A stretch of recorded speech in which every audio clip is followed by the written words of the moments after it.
Good evening, everyone. We'll call this meeting to order. Madam Clerk, could we have the roll call, please? Mayor Robertson is not in the chamber. Acting Mayor Louis is in the chair. Councillor Stevenson. Councillor Deal. Councillor Jang. Here. Councillor Reimer. Councillor Meggs. Here. Councillor Ball is not in the chamber. Councillor Carr. Here. Councillor Affleck. Here. Councillor Deschanel is on medical leave. You have quorum, Acting Mayor. Thank you. First, we will acknowledge that we are on the unceded traditional territories of the Musqueam, Squamish, and Tsleil-Waututh First Nations.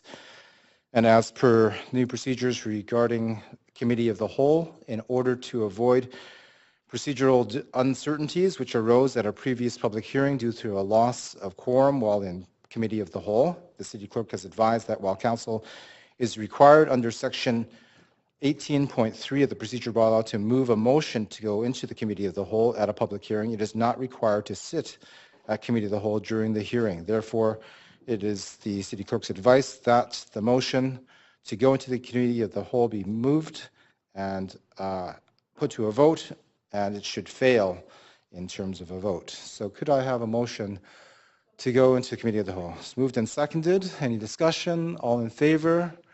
Those opposed? You'll have to raise your hands a little bit more. Those opposed, Councillor Carr, Councillor Meggs, Councillor Jang, Councillor Stevenson, Councillor Affleck, Councillor Reimer, Councillor Deal, and myself. Before I begin, I'd like to have a few announcements this evening. Speakers will have 5 minutes to make their comments and should limit their comments to the merits of the report being considered by Council this evening. Speakers should state also whether they are in support or opposed to the recommendations. Speakers may speak once to an item. Any additional comments can be submitted in writing to publichearing@vancouver.ca. And I'll repeat that, publichearing@vancouver.ca. Those speaking on behalf of 3 or more persons or 3 or more organizations will have up to 8 minutes to speak. The person or a representative of that organization must also be present and must not also be speakers themselves. Finally, if Council does not conclude hearing from all speakers this evening, we will recess and reconvene the meeting on Thursday, June 15th, 2017, here in Council Chambers. The first item on the agenda, Text Amendment 620 Cordero Street, has been withdrawn. And so the second item that we on the agenda, which is Text Amendment for 955 East Hastings Street, is before us. Madam Clerk, could we read the application and summary of correspondence, please? This is an application by GBL Architects to amend the text of CD1 District 561 bylaw for 955 East Hastings Street to increase the maximum floor area for office uses from 1150 square meters to 1318 square meters. The General Manager of Planning, Urban Design and Sustainability recommends approval subject to conditions as set out in the summary and recommendation of the public hearing agenda. Council has received no correspondence on this application since it was referred to public hearing. All right, thank you. We have Aaron Lau here, planner from Downtown Division, here to present an application. Although, given that there are no speakers, I believe you're prepared to waive your presentation as necessary. Okay, it's been moved and seconded to waive the presentation. Thank you. All in favor? Any opposed? That's carried. Then we have the applicant here, Daniel Eisenberg from GBL, here to speak on the application if you so wish. Okay, thank you. There are no registered speakers, so I'll ask 3 times to hear from the public on this matter if there are any. This is text amendment to 955 East Hastings Street. Are there any speakers to the matter? Second time, any speakers to this item? And for a third and final time, any speakers to item 995 East Hastings Street? Seeing none, that there are no speakers to this item. Any closing comments from staff? Any comments from closing comments from the applicant? Any questions from council? Seeing none, I'll take a motion. Moved by Councillor Deal, seconded by Councillor Jang. Any discussion on the motion? All in favor? Any opposed? That's carried. Next item we have is rezoning of 469-485 West 59th Avenue. Madam Clerk, will you read the application and summary of correspondence, please? This, this is an application by Frankel Architects to rezone 469-485 West 59th Avenue from RS1 to CD1 district to permit the development of a 6-story residential building with 43 dwelling units. A height of 21 meters and a floor space ratio of 2.5 are proposed. The General Manager of Planning, Urban Design and Sustainability recommends approval subject to conditions as set out in the summary and recommendation of the public hearing agenda. Since referral to public hearing, Council has received 1 piece of correspondence in support of the application and 2 pieces of correspondence in opposition to the application. This represents all correspondence received up to approximately 4:30 p.m. today. Okay, thank you. We have John Chapman, planner for Vancouver South Division, here to present the application. Mr. Chapman. Good evening, Acting Mayor and Councillors. My name is John Chapman. I'm a rezoning planner with the Vancouver South Division of Planning.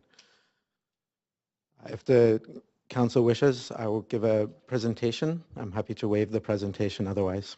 Given that there is one speaker, perhaps a quick presentation?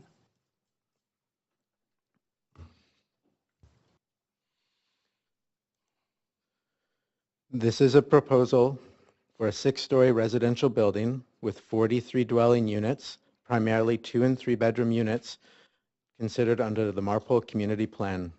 The proposed density is 2.5 FSR, which is the density cap for this location.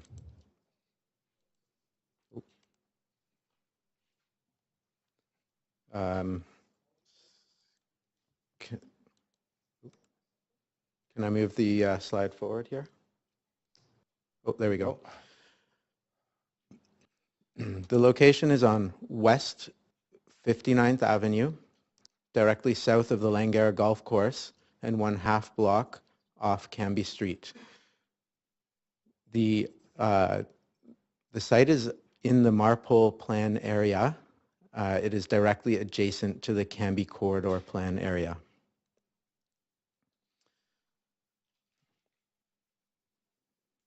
This site is within the Cambie neighborhood in the Marpole Community Plan, which anticipates 6-story residential buildings up to 2.5 FSR.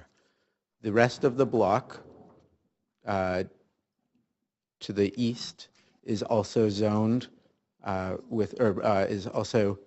has the same designation in the plan. Staff feel that the design responds well to the expected character defined in the Marpole Community Plan and support the proposed density and height subject to design conditions as noted in Appendix B of the Council report.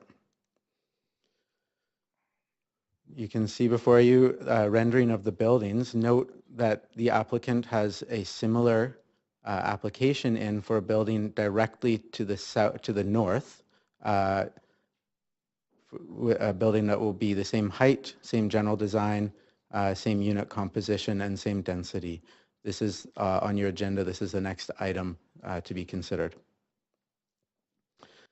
As I mentioned, there will be 43 residential units over underground parking. The proposed FSR is 2.5, and the proposed height is approximately 21 meters.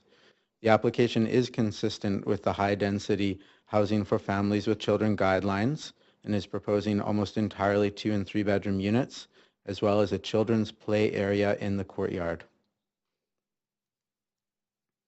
Public response to this proposal has been relatively minimal. A pre-application open house was held in September of last year. No written responses were received. A city-hosted open house was held last January. This was co-hosted for this project and the adjacent project on West 58th by the same proponent. 28 people attended the open house. 2 comment sheets were received. Comments were generally unrelated to the project, calling for higher densities as part of the Cambie Corridor Plan. Recently, a few pieces of correspondence have been received in opposition to this proposal and 1 in support. The application proposes a CAC of approximately 1.9 million based on the target CAC rate. Staff recommend that this be allocated with 50% to the Affordable Housing Reserve, 45% towards childcare and community services, and 5% towards heritage. In summary, staff conclude that this application is consistent with the Marpole Community Plan with regard to land use, density, height, and form of development. Staff recommend that the application be approved subject to conditions outlined in the council report. Thank you. Okay, thank you, Mr. Chapman. Are the applicants here from Frankel Architects? Please, would you like to give a brief opening comment? Okay. Council, any questions to staff or the applicant at this point? Seeing none, we'll now hear from the public. We have, let's see, we have Enrico Iano. Good evening. Yes, sir. Thank you. Mayor and the councilors, thank you very much for giving me the opportunity to come here and express my point of view. I am a resident of Vancouver, and I'm across the lane from this project. My house is basically between the project and Cambie Street, and it's going to be facing on Cambie a tower of 26 floors that comes in from the Person Dogwood project. That is really important for us because there is going to be a Canada Line station right there at the corner. And we feel that this is extremely important. It is important because all these properties are in the 5 minutes walk from the station. We feel that the importance of the 5 minutes walk is something that is directly related to all of us, not only the resident of that area. I've been a resident in that community for over 50 years. I've been following the evolution of that community from the Southwest Marine Drive to the personal hospital land sold by the province. In my times, there was only one lane on Cambie Street, and I was taking about 10 minutes to go downtown. Now it takes about 45 minutes at rush hour. What I'm trying to attract the attention is on the fact that the transportation is an extremely important element in our planning of the city. I feel that somehow there has been not really very much attention to the fact that there is the station. In fact, in the presentation here, there was not mention at all about the station. But in fact, the station is the essential element to be considered in this development. Imagine people abandoning their cars or keeping only one car in their parking lot, crossing the street, picking up the train and going to work, or crossing the street and being a part of the lands where is going to be a major development, something with 10 towers with 28 floors, where basically there's going to be a major shopping center. And I think that is extremely important because people can cross the street and go and buy their butter and bread and keep feeding without taking the car. That is extremely important. It is what you are trying to fight for. Now, please, you have been, in a sense, ahead of the times when you have been moving toward the high density in the stations. You have been creating a high density near Marine Drive. You have been creating a high density on King Edward. You have been creating a high density on 49 or 41st. The ability is to think about the future, about this station that is going to be there. Now, how to make it happen? Well, at that time, there was no station.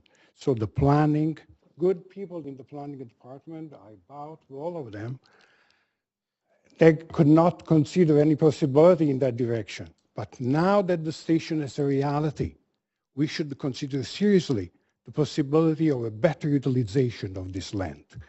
There is one fundamental point in all this, and that is the 5 minutes walk. And the 5 minutes walk has been proven everywhere around the globe that is the incentive to make people walk instead of taking the car. Now, I don't know how to express this. You have a Marpole plan, you have a Cambie corridor plan, you have the Pearson Dogwood plan. I understand the bureaucratic setup to make it happen. I support all this. But I think that the fundamental point, the paramount point, that the station is there and that we should have a higher density all around there is essential.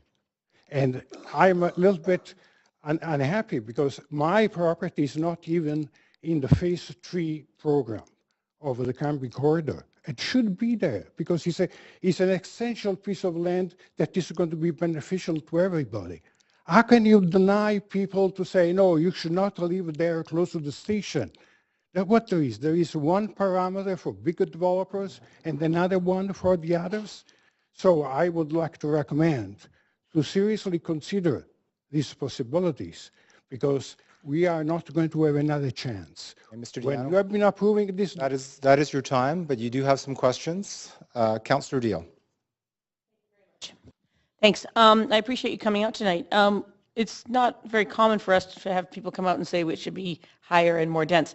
I'm trying to recall if I saw you at the open houses for the Marpole plan. Were you advocating for more density around the future station at that time? Well, let me put it this way. If you like to have my personal opinion, I'm not very keen about high rises and a very high density. But once you have been creating what you are doing with a high density all around the city of Vancouver, I would like to say that it's imperative that you utilize in a very intelligent way the transportation system that we have. It's not your fault, it's not my fault. Maybe it's the consequences of what is happening at the federal and provincial levels. But the fact is that this is the reality. So why you are basically stopping right there now when you are demonstrating with great success, all around the Cambie corridor, that the high density is a way to go around the station. I'm not interested around the density in places where you cannot even take a bus. Okay. But yes. My question was, for sure. This is the plan, and I was one of the, Councillor Affleck and I were liaisons to the development of the plan. And we spent some time one evening, and I'll probably never forget. If you could just focus on the development proposal, Yes. not the plan. Yeah, fair enough. Anyway, I was just curious to say whether you had been advocating for more height at your location and this location during the time of the plan when it did actually talk about the future train station right there. There is one point in that plan that I'd like to point out, that all the concept, and it's beautifully put, especially in phase 1, I'm talking about phase 1 that was basically related to stations. There is a fundamental concept, and that is the tapering, that from the high, you go down and you create a slope. Well, across the street from my place, there is going to be a 26-floor tower. Now, what is the logic? You should wait to see to have that approval first, have the phase 3, understand what is going on and what they will do with it, and then come out. In other words, don't I put this a situation where you have a spot zoning, because this is a spot zoning. But to try to have a comprehensive idea about what is the consequences in the community, all around that community. Okay, I'll follow up and ask staff about whether or not they took into account the potential future station when they developed this plan. Thank you very much. Thank you. Those are your questions. Thanks for coming this evening. Okay. All right. Those are the registered speakers. I'll ask for any further speakers on this item. Second time on any further speakers on this item, and a third and final time on item number 3, which is 469-485 West 59th Avenue. Seeing none, I'll put myself back on we will consider, I'll suggest that we close the receipt of public comments now. And does the applicant have any final comments? Okay. Staff, any final comments? Okay. Thank you. Any questions of the staff? Yes. Councillor Deal? Thanks. Thanks very much. Just briefly, this is a relatively new plan. It certainly does have the potential future station in it. Would you have considered changing the height for this area based on whether or not that station had already been approved? Because this is compliant with the plan. Yes, good evening, Council. Susan Haid, Assistant Director of Planning for Vancouver South. So just actually to reiterate Council's comments that the future potential station at 57th was actually is included in the Marpole Community Plan, is included in the Cambie Corridor Plan, and the densities that are being contemplated in the rezoning on Pearson Dogwood, which is coming forward to Council soon, likely in July, did anticipate future potential station. It's not confirmed at this point. We're looking to contributions from the major developments in the area, and the densities contemplated future potential station and actually a tapering down to the adjacent communities. So the proposal before you this evening is consistent really to the T of the Marpole Community Plan, which, as was mentioned, is a fairly recent plan approved by Council in 2014 after a fairly extensive community consultation process that was 2 years long. Okay, thank you. If there are no other questions, then I would be happy to move the recommendation. I see no further questions. So, Councillor Deal, you've moved the recommendations. Seconder? Seconded by Councillor Carr. Any discussion? Okay, seeing none, we'll move to the voting queue.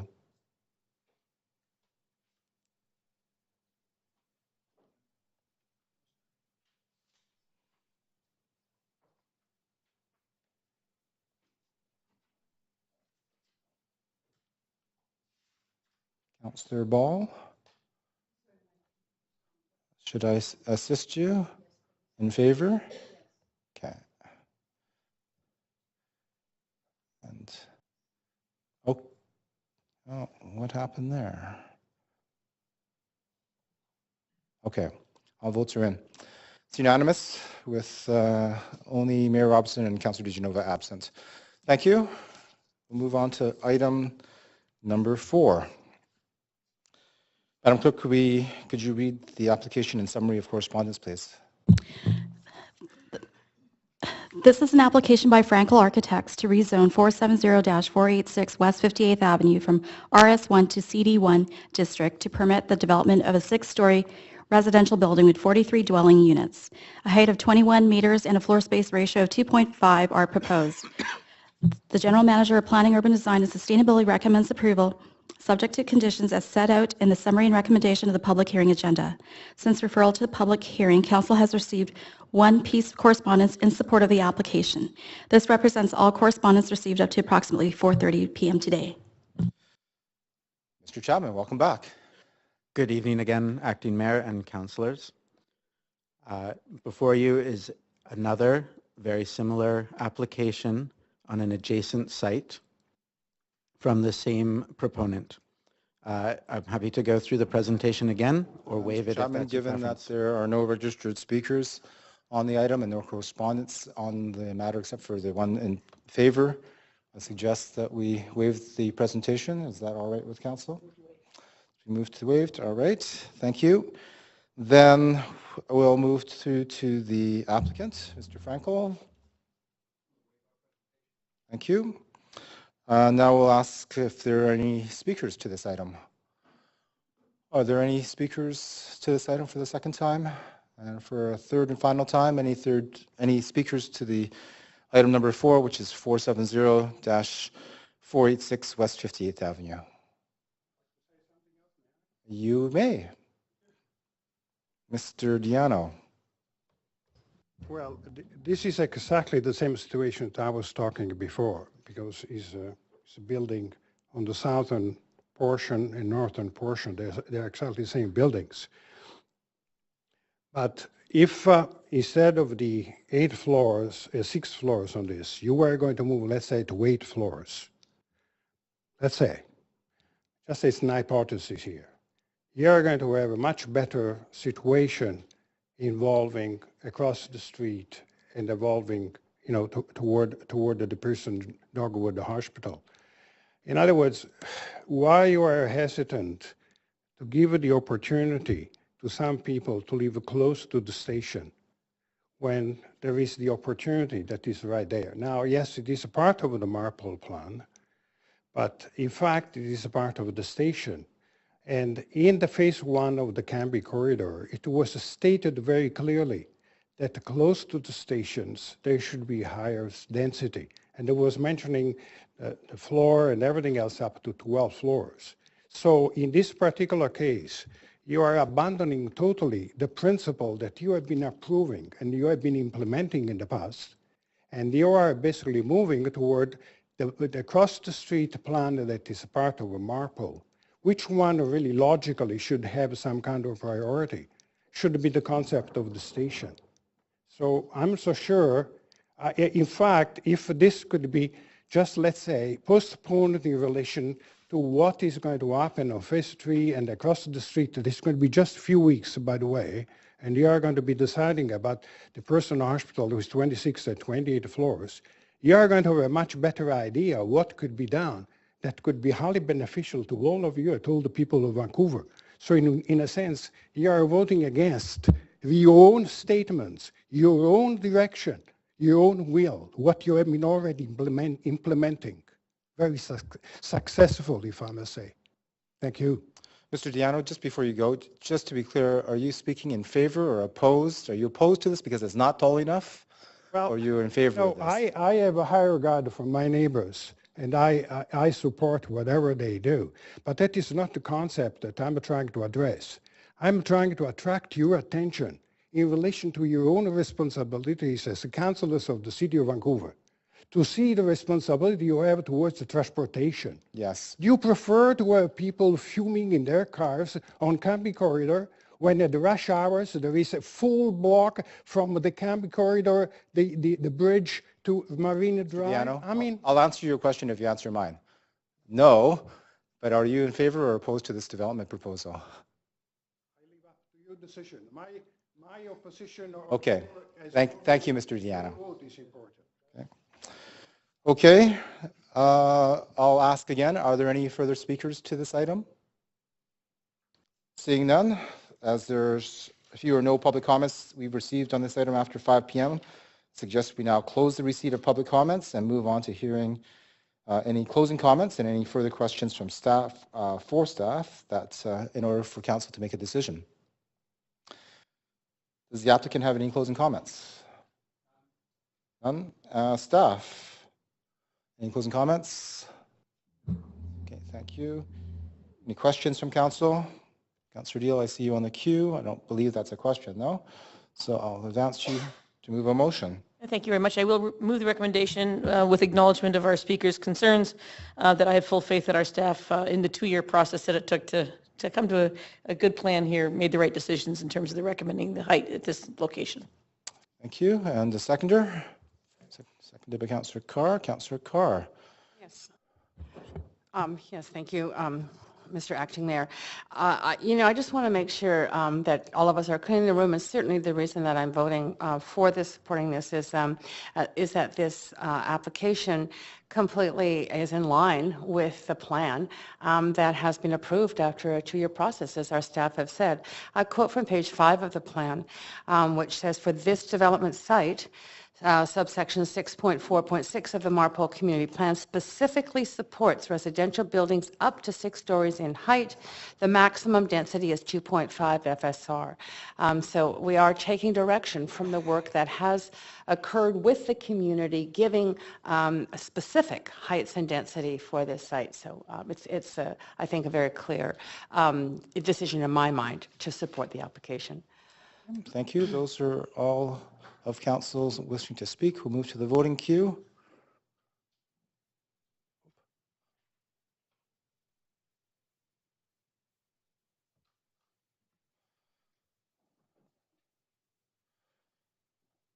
Votes are in.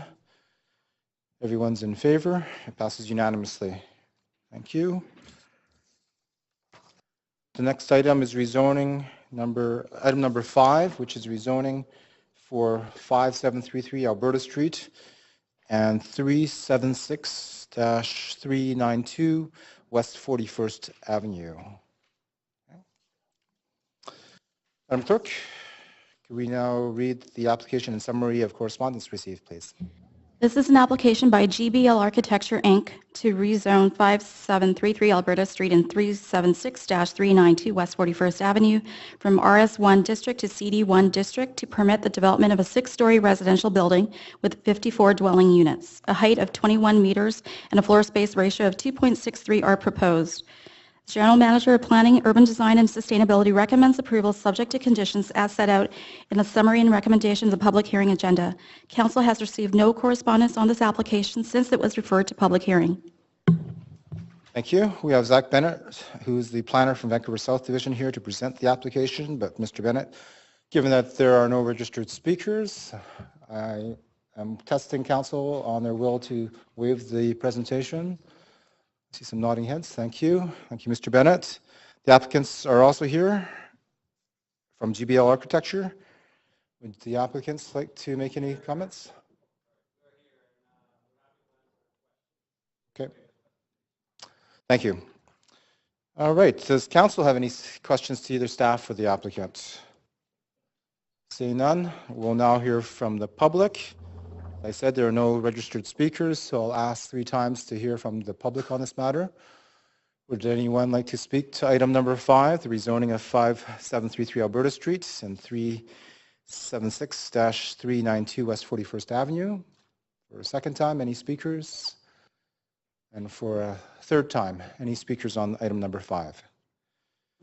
Seeing no speakers, we will now move to close the speakers list. As there's no public comments received on this item after 5 p.m. today, I suggest we close the receipt of public comments and move on to hearing closing comments. Any further questions of staff before we make a decision? Any closing comments from the applicants or staff? No. Any questions of council for either the applicant or the staff? Seeing none, we'll move to receive a motion. Councillor Ball, did you have a question? Yes, I just have okay. a question regarding the family housing. Councillor Ball, if you could just pull your mic towards you. Thank you. Thank you. Just the provision of the play area, and I just wondered if you could identify that for me. And because it does say it has to comply with the family housing and comply with council's high-density housing for families with children guidelines. So I'm just wondering where. Sure. Yeah, Zach Bennett, rezoning planner, Vancouver South. As you're pointing out, it's correct. It has to comply with the high-density housing for families with children guidelines. So as proposed in the application, they're currently showing it at the courtyard of the site, facing the lane on the southern portion. And yeah, it is in there on the, it should be visible in the landscape diagram within the posted drawings. It's the empty space there. Yeah. Yes. Because it wasn't identified. I just wanted to make sure. Thank you. Thank you very much. Okay, we'll now move to a decision. Councillor Ball, would you like to move the recommendations? Happy to move them. Okay, and a seconder? Second by Councillor Jang. We'll move to the voting queue. Call the vote. There you go.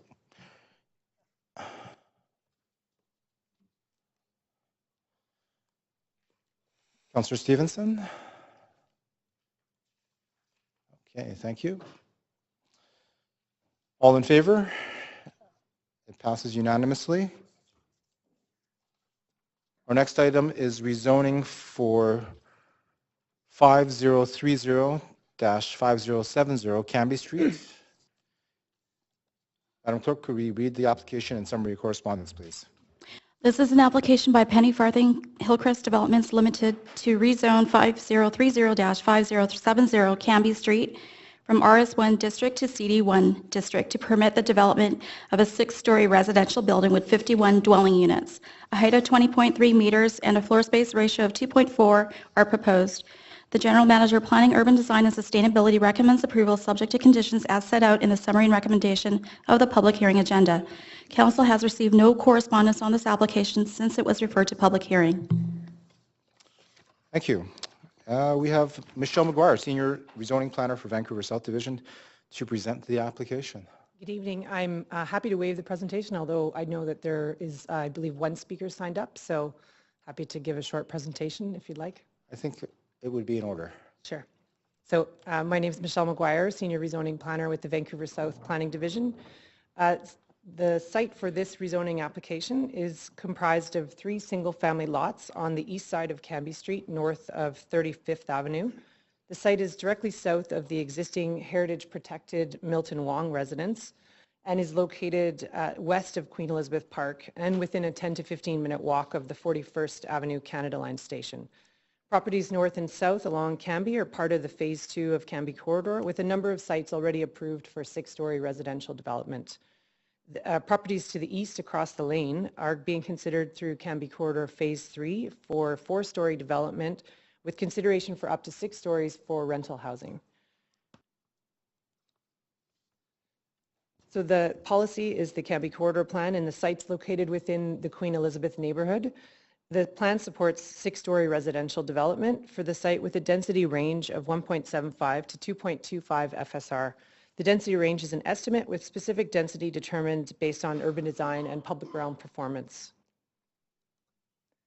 The rezoning application proposes to rezone the site from RS1 to CD1 to allow development of 1 6-story residential building with 2-story townhouses located along the lane, containing 51 residential units all over 1 level of underground parking.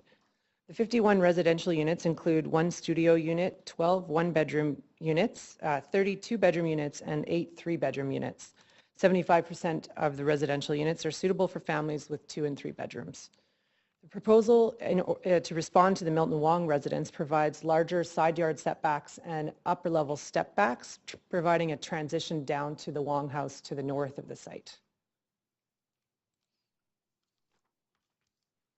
In October of last year, the city hosted an open house. Approximately 5 people attended and no written responses were received. The Cambie Corridor Plan includes an interim public benefit strategy with an associated target CAC rate of $55 per square foot. Based on this policy, the applicant has offered a total CAC package of approximately $2.1 million, with 50% to affordable housing, 40% toward childcare and community facilities, and 10% toward heritage density. These allocations are consistent with the interim public benefit strategy for the Cambie Corridor.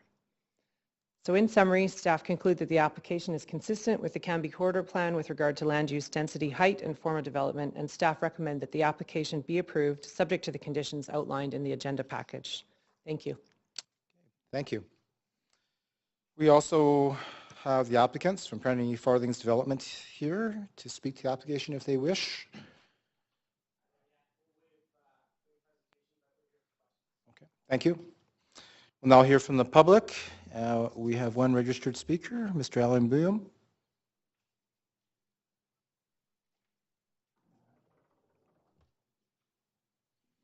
Good evening, welcome back. Good evening. Mr. Chairman, thank you very much, and councillors. I'm speaking on behalf of the Riley Park South Cambie Community Visions Group. And just as a preface, the developer, Penny Farthing, gave us the courtesy for an informal meeting to see the preliminary drawings in August of last year. We discussed them at our steering committee meeting. And we know that, and the planner, Michelle, has explained and noted the Cambie Corridor guidelines, if you wish. We have, some concerns with those, and we've expressed them in the past as well. I think there's a couple of problems that I will speak to. We'll support the development, but I think there are some riders that, not specifically to this development, to the entire corridor. And that is when we talk about pricing, we're looking at market condos, which are certainly out of the range of significant number of people within the workforce within the city. And that would tie into, I think, Principle 5 of the corridor and there. The other is one of approximately 75% of the units are suitable for families, which we certainly appreciate. The catch to it, though, is that there is no elementary school in a short distance from this site, nor a number of others on the corridor. There's no elementary school between Oak Street and Ontario, or really to Main Street, from 41st, from 33rd going south. So that is a concern that we have there. And we talk about shadowing. It's in the presentation as well. And this building is 6. The one immediately north of the Wong House is going to be 7, but when you look at the height, of course, it was approved, it's 8. If you have gone down the corridor in recent weeks, say from 25th and more so from 33rd going south, it can be an overcast day. Last Thursday was a good example, or it can be a sunny day, and there is significant shadowing that's going across the Heritage Boulevard, be it morning or afternoon. And I think we should be cognizant of that. And we're going to have a tunnel effect there. We're not in New York, we're not in Chicago, in high density areas. We're in Vancouver on the corridor. So I think that has to be noted as well. The parking, which we appreciate, it exceeds the number of units. So we just hope that a number of the units will be for visitors parking. I think that's very important to keep in mind, because where are the people going to park otherwise with all the development going on? So I think that we want to talk about as well. At the same time, some would argue that we don't need 65 unit spaces for parking because you're only 5 blocks away from the station on 41st. The other item is we have 64 bicycle spots. Great. I think you've got to ask yourself the question, because it comes up on every development, how many people are using their bicycles for commuting?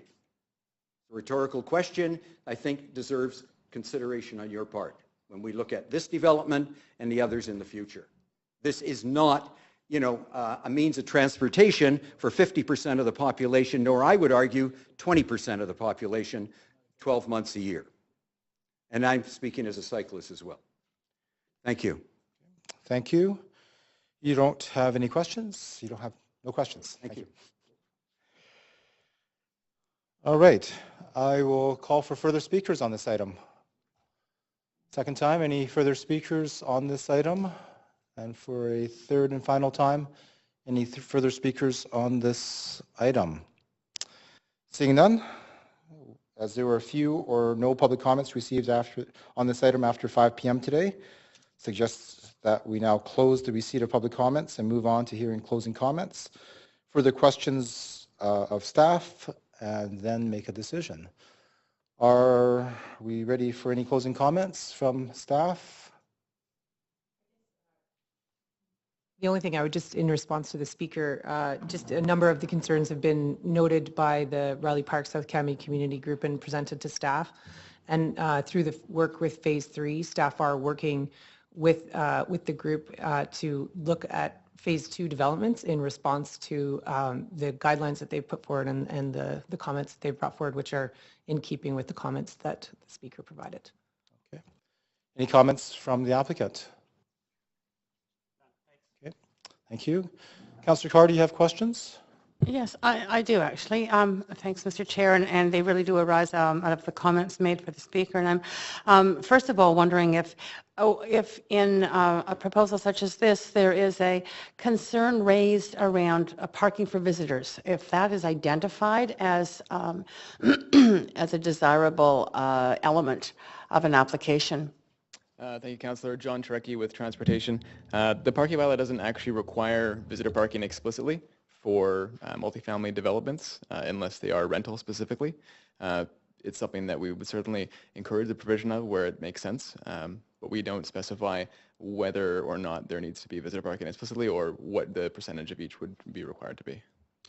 Well, living in the West End, I think that it's a good idea for us to be pursuing that as an idea for the future, because there are huge pressures, especially where there are limited street parking, and on Cambie, that would be a situation. Mm-hmm. Another question I have is really around the shadowing. If we do consider shadowing on the Heritage Boulevard, if that's part of our impact on public space shadowing studies. I can provide maybe part of the answer. For all rezoning applications, we do receive shadow studies that would look at shadowing for proposals between 10 and 2 on the equinox.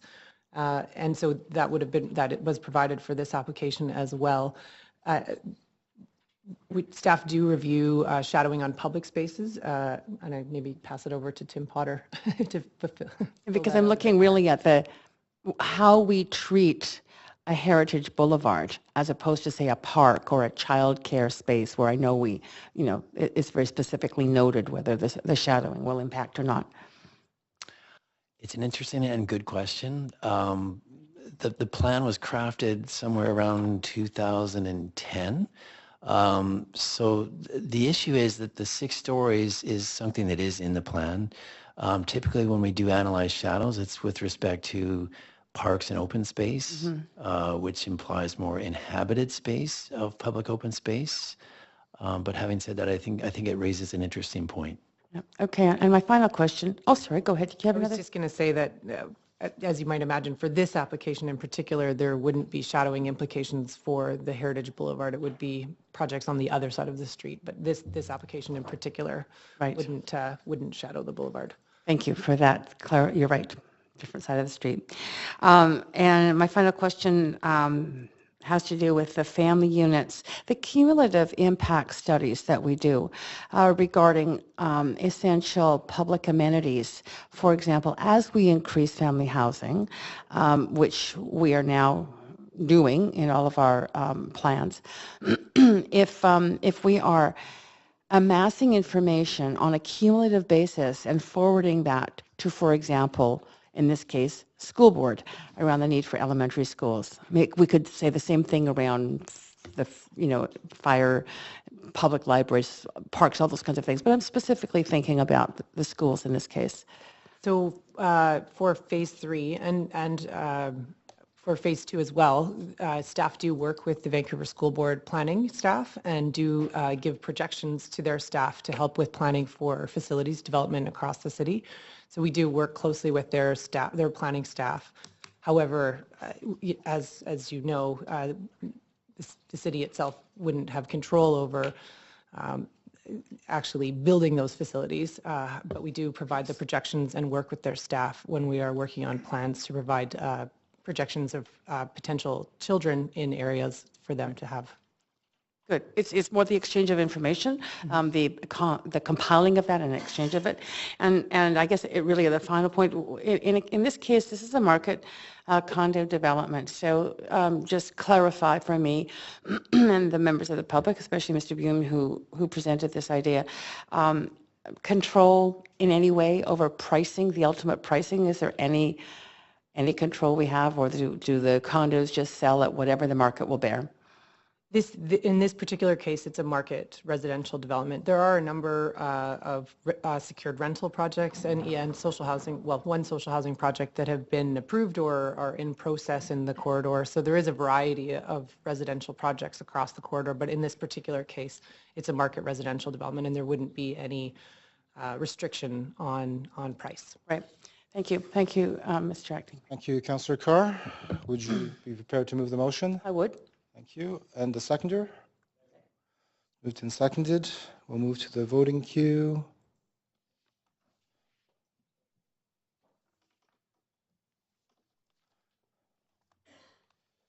Councillor Ball.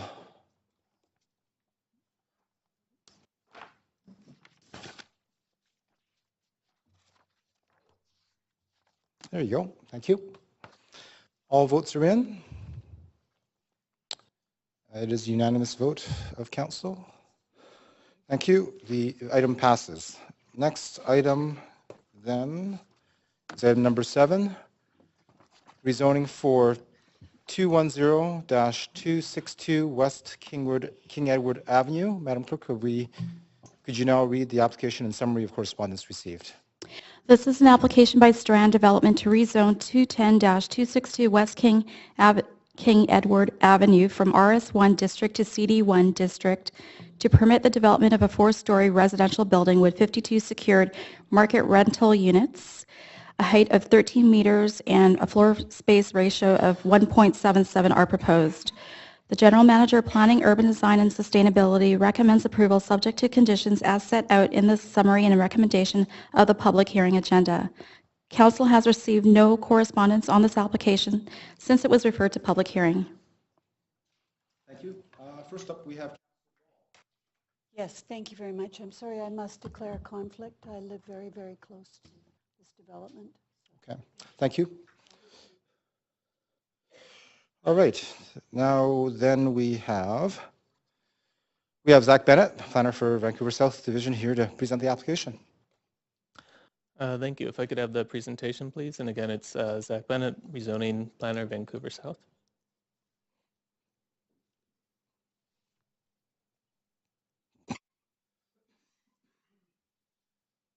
There we go. So this is an application that proposes to rezone a site at the southwest corner of the intersection of West King Edward Avenue and Columbia Street to permit a 4-story rental residential building under the Cambie Corridor Plan.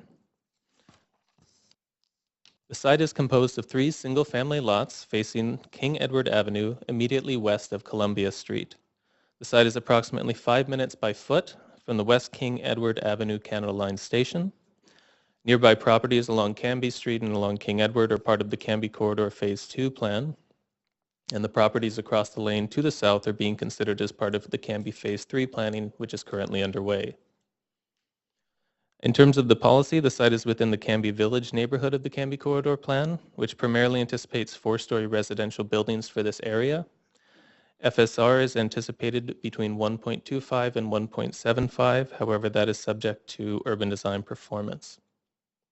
The proposal itself is to rezone the site from RS1 to CD1 to allow the development of a 4-story residential building with a total of 52 units over 1 level of underground parking.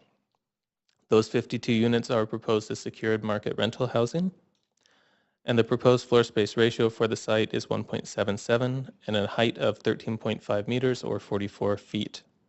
The application is consistent with the high-density housing for families with children guidelines and is also proposing 15 2-bedroom units and 5 3-bedroom units, representing 38% of the total unit mix.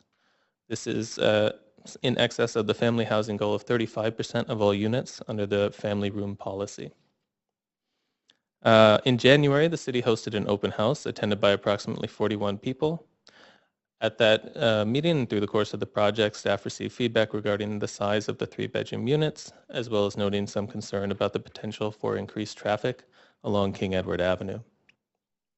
In summary, staff conclude that this application is consistent with the Cambie Corridor Plan and recommend that the application be approved subject to the conditions outlined in the agenda package. And as an addendum, there were 2 questions put to staff at the time of referral, which I'm happy to answer now. The first of those sought to know why the application was not being pursued as a Rental 100 application. To that question, at the time of the rezoning inquiry, staff provided information to the applicant on the Rental 100 program and the potential rental incentives available, including a potential DCL waiver provided that specific criteria were met.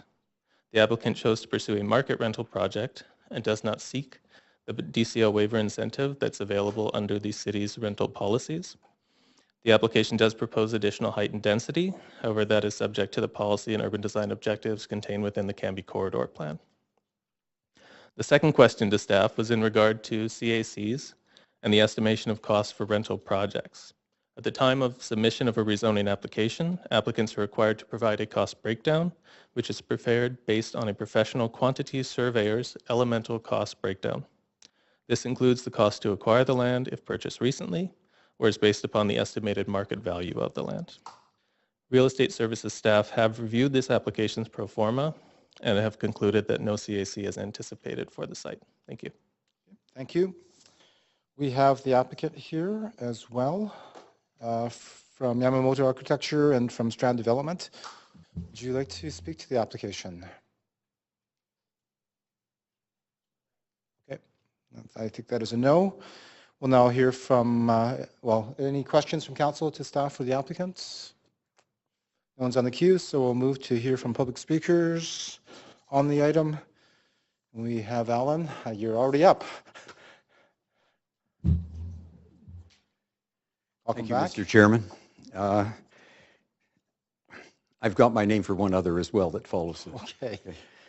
Again, on behalf of the RPSC Steering Committee, the developer gave us the courtesy of looking at the plans in late spring or June actually of last year, and we thought, our response was satisfactory, that we supported the development as a rental theme. We feel that there really needs to be more rentals within the area. So that was all, positive. The other item, and I heard Mr. Bennett say that no CACs anticipated. Our committee has sent a letter, and I think you've seen it, a few months ago with regards to CACs and to support the Riley Park Community Garden. And fortunately, the committee looking at it have given us the okay for some monies. And this developer was approached by the coordinator of the garden and has also contributed to that as well. So we thank them for that. And that's it. So you're supportive. Thank you. Good. Thank you. Okay. I'll ask for any further speakers to this item. Any further speakers to this item? And for a third and final time, any speakers to this item? Seeing none, and given that there are few or no public comments that were received on this item after 5 p.m. today, suggests that we now close receipt of public comments and move on to hearing closing comments, if any, and any further questions of staff before we make a decision as council. Any closing comments of staff? No? And from the applicant, any closing comments? None. Questions from council? Seeing none, it's been moved by Councillor Deal and is seconded by Councillor Carr. Thank you. We'll move to the voting queue. Did you would like to speak to it? Okay. I would like to speak to it. Councillor Carr. Thank you. Yes, I really would like to speak to this motion because the last two items, but this one in particular, I note that the Riley Park South Cambie Community Visions representative, Mr. Boom, said that the applicant gave them the courtesy of reviewing their plans well in advance, over a year in advance. I want to commend the applicants for that process. It is one that really does, to me, satisfy true and genuine community consultation. And obviously there was, subsequent to that, a note sent to staff. And so I'm going to commend staff for the fact that you've talked to the applicant about the desire of this community group, in the absence of CACs, but to see some money coming forward for community gardens. Excuse me. And a bit of a cold, and the applicant chose to do that. That's the way I really think it should work. Sorry, nothing to do with being emotional about this. It's just a cold. But I really think that is the way it should work in the city, and I'm just very pleased at the way in which the community association, the applicant, and our staff work together to see a positive support for this. All right, thank you for those comments, Councillor Carr. We will now move to the voting queue.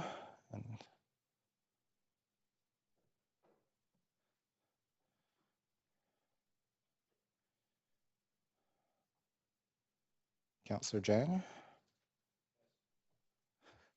Would you like to? No, you did it. All votes are in, and it's the unanimous vote with one declared conflict of interest. Thank you. Next item is heritage rezoning for designation for 809 West 23rd Avenue. And we have Michelle McGuire, Senior Rezoning Planner from Vancouver South Division, here to present the application. Ms. McGuire. Good evening. My name is Michelle McGuire, Senior Rezoning Planner for the Vancouver South Division. I know we have a number of speakers signed up for this application, so if I could just get the presentation. Oh, sorry. We have to ask the clerk to read the summary of correspondence. Oh, great. Sorry. This is an application by EDG Homes Ltd. to rezone 809 West 23rd Avenue from RS5 District to CD1 District to permit conversion, rehabilitation, and heritage designation of the existing church building and infill residential development containing 6 dwelling units with potential for additional lock-off rental units, a height of 11.4 meters and a floor space ratio of 1.14 are proposed. The General Manager of Planning, Urban Design, and Sustainability recommends approval, subject to conditions as set out in the summary and recommendation of the public hearing agenda. Since referral to public hearing, Council has received 36 pieces of correspondence in support of the application, 24 pieces of correspondence in opposition to the application, and this represents all correspondence received up to approximately 4:30 p.m. today. Okay. Just whenever the presentation's ready to go.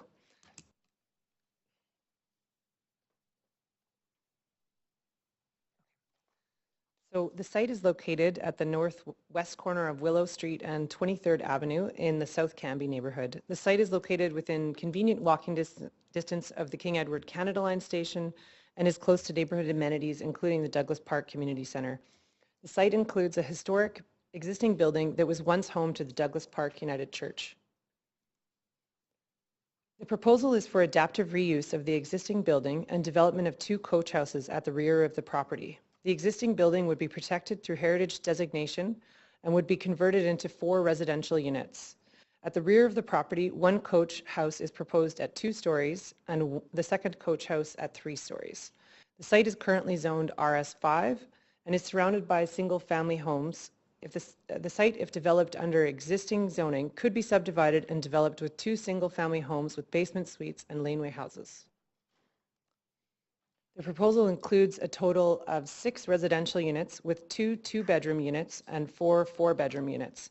Parking is at the rear of the property with 4 vehicle spaces and 6 bicycle spaces. The proposed density is 1.14 FSR. Relevant council policies related to the proposal include council's heritage policies and guidelines, the Riley Park South Cambie community vision that indicates support for protection of heritage resources and support for townhouses and infill development. The site is located within the overall Cambie corridor study area. There is an interim rezoning policy for the area that supports consideration of projects during planning for phase 3 that further citywide policy, including heritage retention projects. In terms of the heritage significance of the existing building, the building was constructed in 1927 in the interwar period as the Oak Street United Church. The following year, in 1928, the congregation changed their name to the Douglas Park United Church, which it remained until 1937, when the congregation amalgamated with the Chown United congregation and moved to Cambie Street. At that time, in 1937, the church was converted to the Douglas Park Regular Baptist Church. And in 1952, the church was again converted to become the Vancouver Lodge of the Ancient and Mystical Order of the Rosicrucians. The applicant submitted a heritage statement of significance that indicates that the building is eligible for inclusion on the Heritage Register in the C category. The Vancouver Heritage Commission reviewed the proposal, including the draft conservation plan, on October 5th, 2015, and supported it with some suggestions to enhance the conservation approach. There's been a significant amount of public interest and feedback in this proposal. The applicant hosted an open house in January of 2015 prior to submitting an application. At the time, approximately 35 people attended the open house.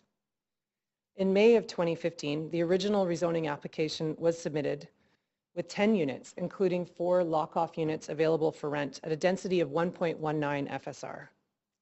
In September of 2015, the city hosted an open house with approximately 131 people in attendance. Staff received 207 responses with comments both in support and with concerns. Comments included concern regarding the density and lack of fit with the neighborhood, concern that the existing building did not merit heritage retention, privacy concerns for the adjacent western neighbor, and concern regarding the potential for the project to be a precedent in the neighborhood. Many supportive comments were also received, citing the need for this type of housing diversity in the neighborhood that is family-friendly and relatively more affordable than the adjacent single-family homes. The application was revised in September of 2016 with a number of changes, including reduction in the number of units from 10 to 6 by removing the 4 lock-off units, change in the design and reduction of building massing for the coach houses, keeping the church building at its eastern location in order to retain an existing tree on Willow Street, change in the design of the front entryway to match the historic facade, and removal of the addition at the rear of the existing building to create more space between the existing building and the coach houses. In November of 2016, staff hosted a second open house and approximately 92 people attended. Staff received another 88 responses, with many similar comments received. However, a significant amount of concern was received regarding the loss of the lock-off units for rent in the neighborhood. In response, staff have included lock-off units as a permitted use in the draft CD1 bylaw. This would allow lock-off units to be included in the development of the site without any changes to the height, density, or form of development. In response to the concerns regarding privacy for the adjacent neighbor to the west, staff have included a condition to increase and improve the landscaping and screening at the western edge of the site. The Douglas Park Neighbors Association was formed in response to this application, specifically opposing the proposal. The group sent out a survey asking about the proposal, the heritage significance of the existing building, and presenting alternate development options for the site. Staff have also heard from the Riley Park South Cambie Community Group and from Heritage Vancouver in support of the application. In terms of public benefits, the application proposes to protect, restore, and designate the existing building. The estimated heritage costs to the applicant are approximately $1 million. At the time of the application was submitted in May of 2015, the applicable citywide CAC policy included exemption for smaller projects below 1.35 FSR in density. The application meets the criteria for the exemption and therefore does not offer an additional community amenity contribution. In summary, staff conclude that the application is consistent with the Riley Park South Cambie Community Vision, the city's heritage policies and guidelines, and the interim rezoning policy for Cambie Corridor Phase 3. The application, if approved, would provide ground-oriented multifamily townhouse units in a form compatible with the surrounding residential area, in addition to preserving a heritage building. Staff recommend approval of the application subject to the conditions contained in Appendix B. Thank you. I'd be happy to answer any questions, and there are staff here from Urban Design, Heritage, and Engineering, as well as the applicant team who's here to answer questions as well. Okay, thank you. Would the applicant like to speak to the application? Okay.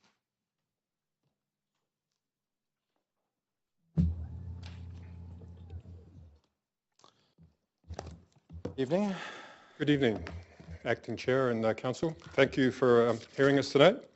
In the interests of some background and context, given the amount of dialogue we've had in the time that's passed 2.5 years, I'll just fill you in some context on this application. I have a very personal association with Douglas Park. I've lived in the area for 23 years, recently moved out, but so I'm very familiar with Douglas Park. So I just wanted to kind of give you a bit of a context of where we're at and why we're here. But firstly, this rezoning application seeks to restore a neglected piece of Douglas Park history and to maintain and enhance the quality of life in the Douglas Park neighborhood by providing an opportunity for a small number of existing residents of varied incomes and life stages and new residents who also need family housing so they can continue to enjoy the nearby walkable amenities of Douglas Park, such as the daycare, schools, the rapid transit at the Canada Line on King Edward and Cambie, and the local hospitals. Then these new residents will also help support the community centre and local businesses. In the process, it will save construction material from entering the waste stream by retaining the existing building. It will preserve green space and trees that would otherwise be lost in a new outright development of 2 houses and laneways. And it provides housing for the missing middle, ground-orientated family housing of 2 and 3 bedrooms that will permit aging in place with accessible ground floor access. So we have a board here showing the Douglas Park neighborhood. Jonathan, would you mind? I should actually point out, Jonathan Goodwill is my partner on this project, business partner, and also have part of the applicant team here from Donald Luxton's office, Elijah, to answer any questions regarding heritage. The Douglas Park neighborhood, did you find that? It's got a little map. I think it's on the right there behind that. Far right There. Yep. is where I think you're lined up.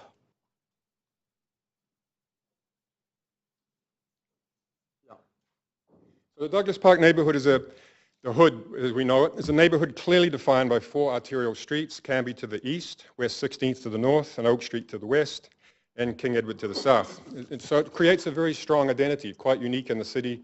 Possibly only Strathcona has a similar kind of boundary to its integrity. So it's only 9 blocks long, north-south, and 5 blocks wide, east-west. So the 45 blocks in total have in the center Douglas Park, which occupies 4 city blocks, and Heather Park 1 block just further to the north.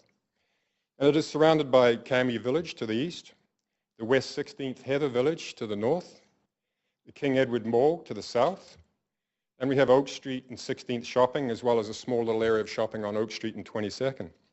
We have Vancouver General Hospital and Children's, north and south. We have the Canada Rapid Transit within the 3 blocks on Cambie, the Community Centre and Childcare in Douglas Park, and 2 elementary schools, Edith Cavell to the northeast, 2 blocks, and Emily Carr, 1 block to the west.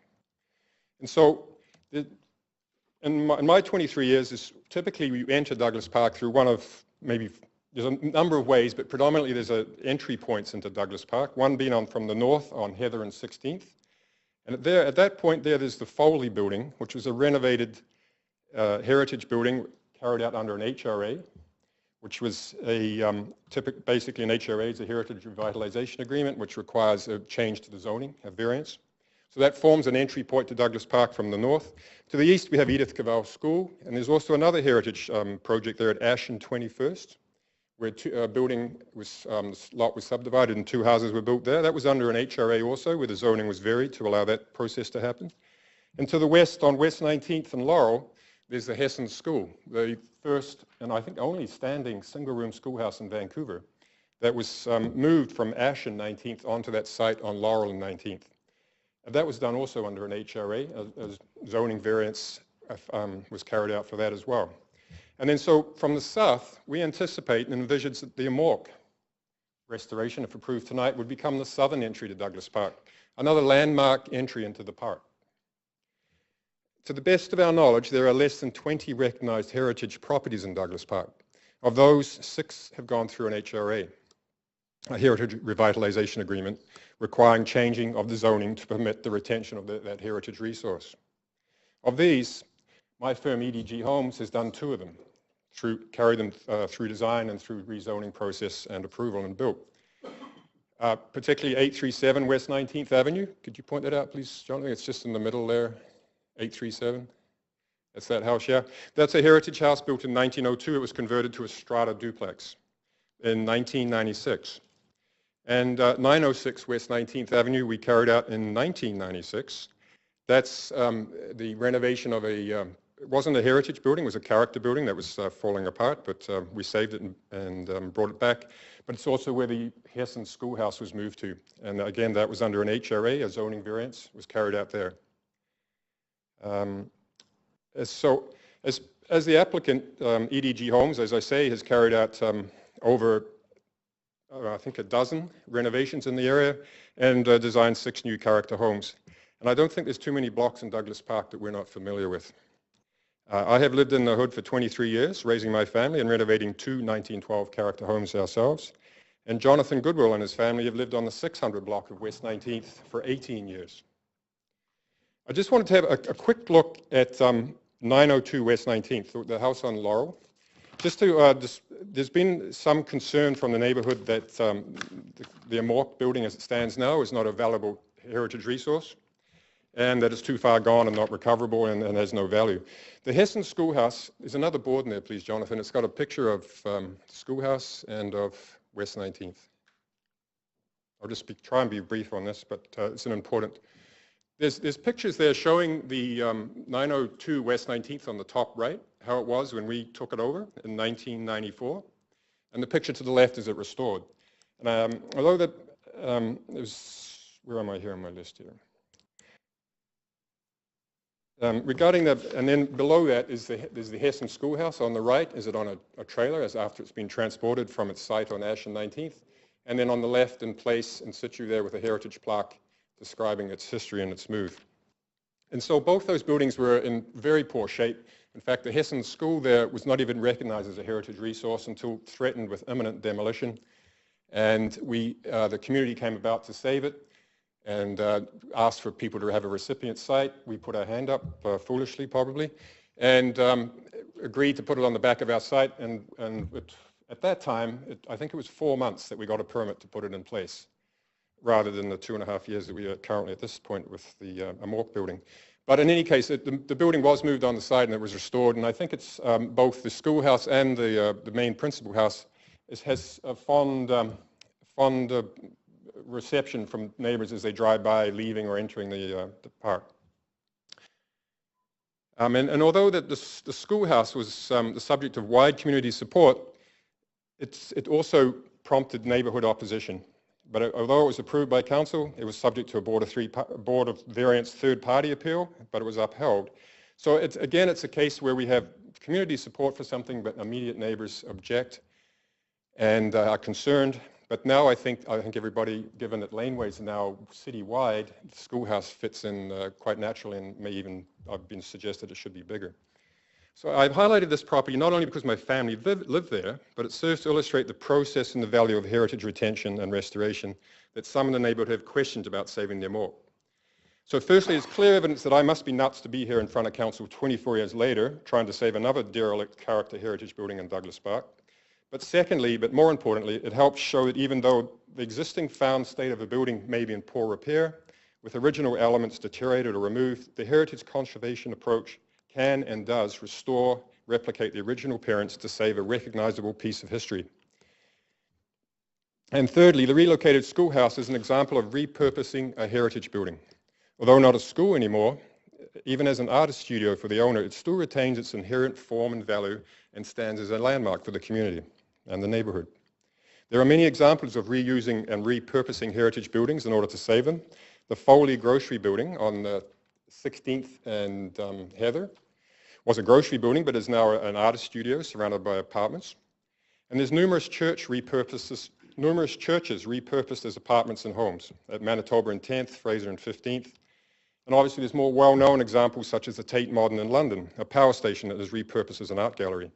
So it's an accepted and vital practice of heritage conservation to, if no other option exists, to repurpose it. Mr. Phillips? Yes. How much longer are you? Yeah, I'll try and cut those out, but I think it was important to respond to some neighbors' concerns about that. I'll just address, if I may, some of the concerns from, speak to the process that we've been through. It started in October 2015, and as staff have indicated, we have had 3 public meetings. But in addition, I personally and some of my team have met with individual neighbors, most importantly the immediate neighbors, and have extensive consultation with them, particularly the Labories at 815 West 23rd. We met them on 3 different separate occasions. We've listened to their concerns, and we've done our best and tried hard to ameliorate whatever the concerns are. And so it's just a quick summary of the changes we've made to the application, responding to their input, is removing 3 of the 4 balconies originally proposed facing their home. The application now in front of you has only 1 balcony facing westwards towards their home. We've increased landscape planting to help screen for privacy in their backyard. We've minimized windows on the west side of the main floor and upper floor of the Amorc to reduce overlook. And as explained, or I haven't explained it, but the east side of their house has already been mitigated for possible privacy concerns into their house in response to the existing assembly use. So their house was renovated a number of years ago, and at that time the Amorc was an operating assembly building, and so there's minimal windows on the west side of their house in any case. And we've redesigned the infill buildings to provide a greenway between the Amorc and the infill buildings, consistent with the backyard open space of their property. And we've also redesigned the massing and form of the infill dwellings, in particular the west infill closest to their property, which in essence conforms to a typical RS5 laneway house. It is no higher at their edge of the property, at 20 feet higher. There are no windows on the west wall. The half-story dormer is 50% of the building length, compliant with laneway regs. We also met with the neighbor across Willow, Hody Khan, in her new house on 795 West 23rd.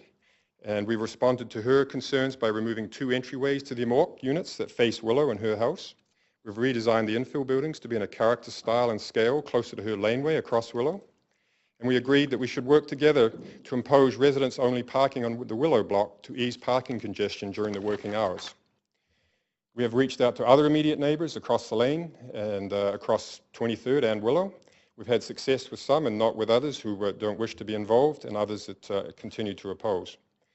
It has come to our attention during this process that there's an online group calling themselves the DPNA that has been opposing the redesigning application through online campaign, claiming to represent the neighbourhood and promoting the use of lawn signs, green t-shirts and email blasts to oppose the rezoning.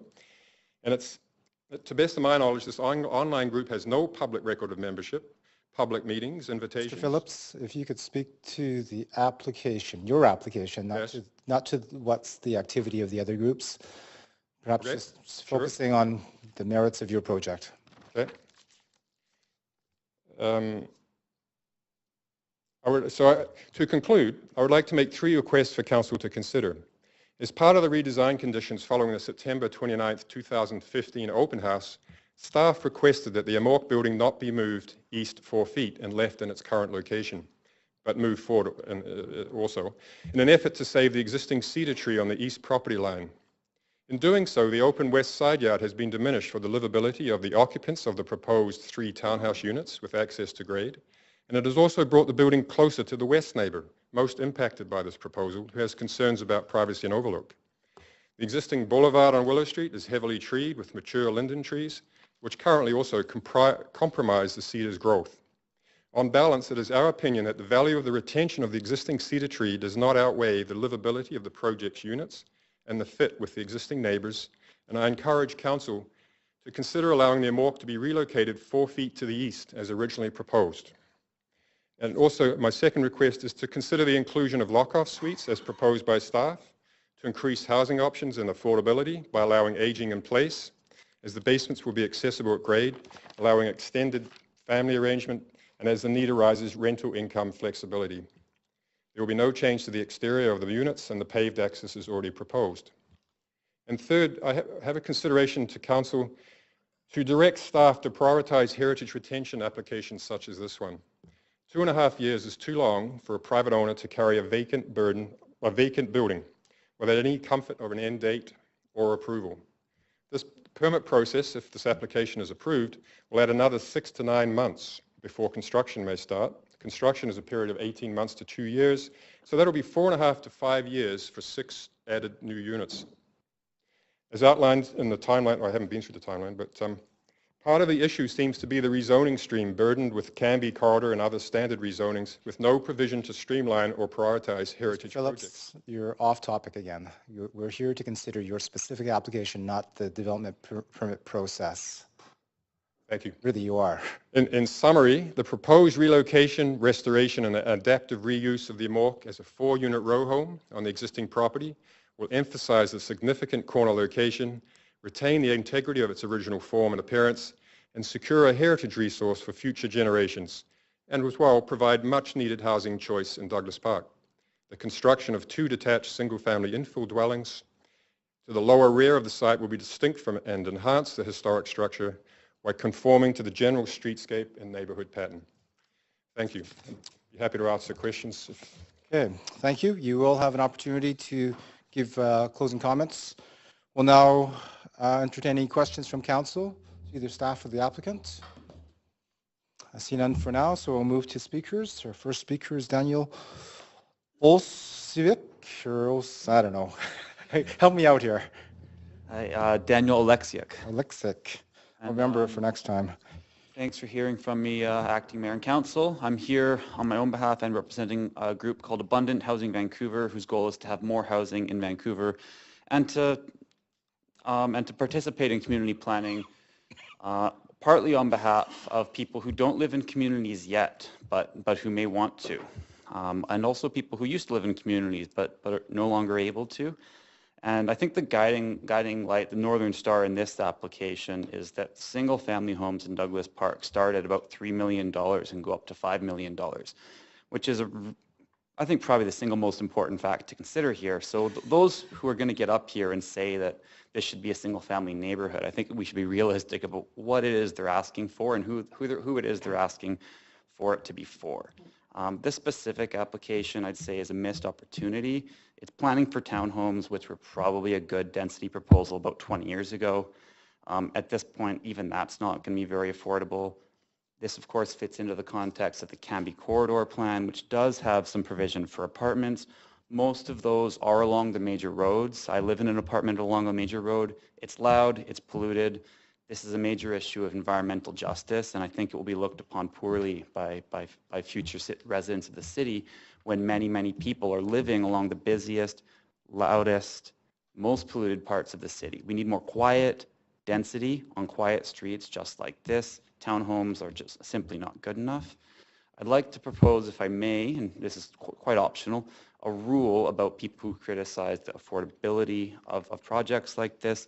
I just appreciate disclosure of how affordable their own housing is and whether it's more or less affordable than the project they are criticizing. For example, if you choose to criticize $2,000 a month for rent, which I agree is more than I would like, I think we can all agree, and you live in a $3 million single family home, I think that the audience would appreciate knowing that.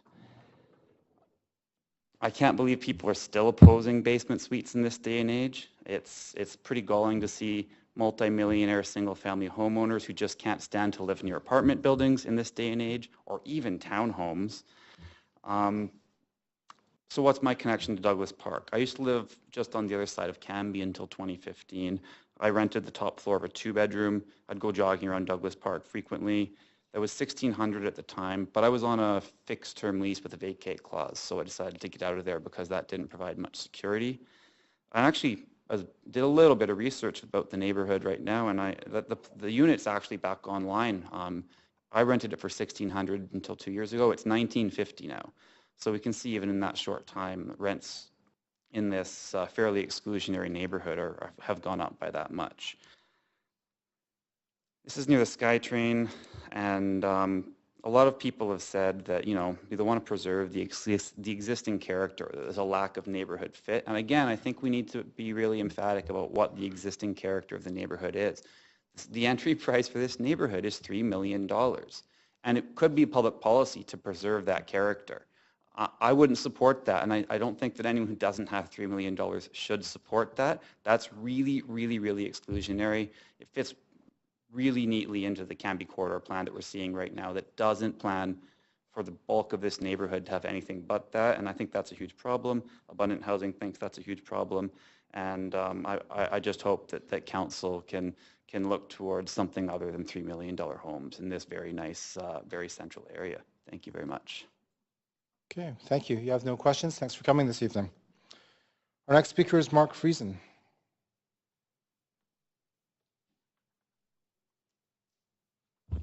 Yes, hello everyone. It was challenging to come tonight, and I almost was not able to come, but hearing the references to not only this proposal, but the other proposals tonight as well, to attracting families to the neighborhood, and then also the references to the heritage buildings in this neighborhood, I'm glad I did come. The reason is I live with my family, my 3-year-old and my 6-year-old, in the Foley building that was just referenced in the presentation.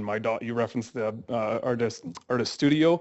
My kid's bedroom is above that studio, and so I don't typically come to these things, but I was quite compelled to come tonight, especially, as I said, hearing reference in the other proposals to 2 3-bedroom homes, for the simple fact that this proposed development is what my family lives in and is the only reason my family lives in this neighborhood.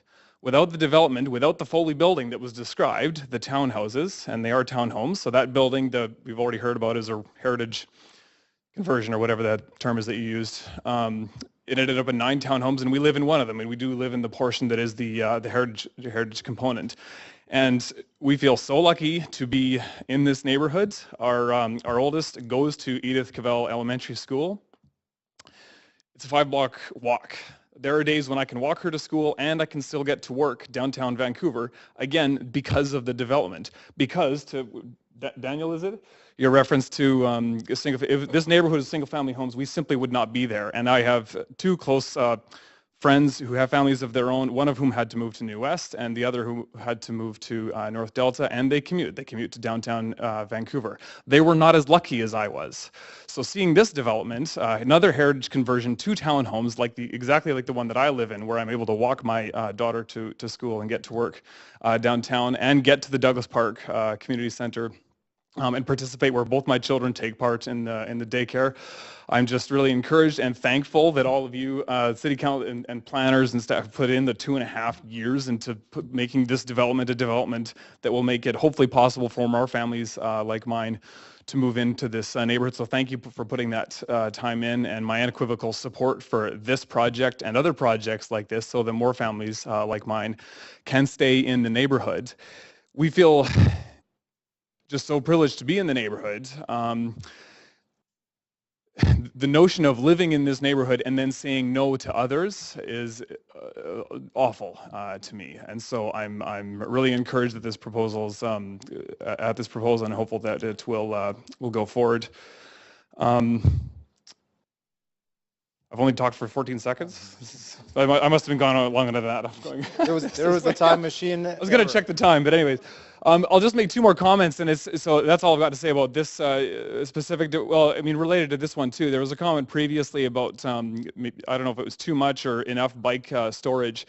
But in our townhome, again, the Heritage Building, again, that's exactly like this one. We've got room for my bicycle. As my kids get older, our 6-year-old is now riding her bike, and our 3-year-old's not far behind, and my wife does not have a bike. We don't have room to put 4 bicycles, so let's not keep that. It's not only a matter of everyone's going to commute by bicycles. If we're going to build family units, there's going to be families with bicycles, and once you get up to 4 bicycles, you need storage for a lot of bicycles. So let's keep that perspective in mind. And the last thing I want to say is the reference earlier to information sharing between City of Vancouver Planning and the Vancouver School Board. I think that's a big issue, and I think it's not an issue for tonight, but for City Council to contemplate moving that relationship beyond information sharing, because there is, as we saw tonight, a lot of proposals in the whole neighborhood. And when we registered our oldest to go into kindergarten in Edith Cavell, it was a lottery, right? So there was 4 kids that were not going to get into the catchment for Edith Cavell, that were going to have to go to a different, and that was 3 years ago. So, and I think it's going to just get worse. There was somebody referenced earlier, no elementary schools, 33rd and South, and so this is going to be an issue going forward, and so I don't know what the answer is. I know it's not within your power. It's a Vancouver School District thing, but good luck with that. Thank you. All in 1:53, pretty good. You have some questions to you. Councillor Reimers first. Hi, thanks for coming tonight. Sorry, you'd referenced a development that you are in right now. It's been a long day for us and we missed it. So can you? Sorry, yeah. So it was referenced earlier, Heather and 16th. And the Foley building, basically. And actually, it was interesting hearing we benefit from not only living in a townhome, being able to live in the neighborhood, but that ground floor entry. If anybody's around, you can see us out playing with our kids, learning to ride bikes in front of our townhouse. I may have knocked on your door recently for an election campaign, so I know the development. All right, thank you. Next, we have Councillor Bull. Yes, thank you again for coming in. So besides being close to schools and being able to get downtown relatively quickly, what is it that makes you love the neighborhood?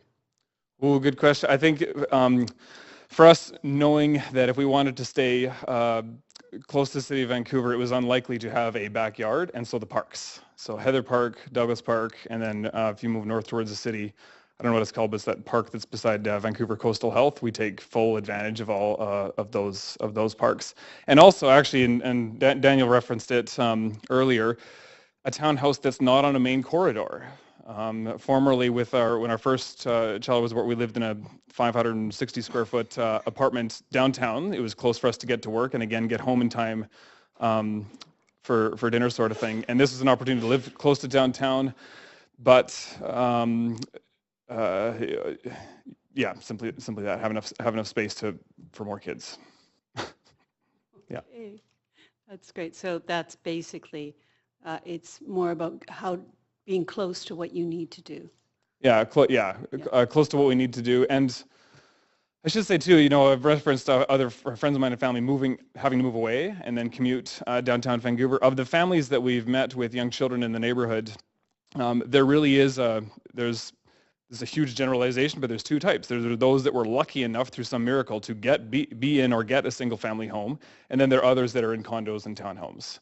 And for, you know, the one option for housing for families is not going to be feasible, is no longer feasible and won't be going forward.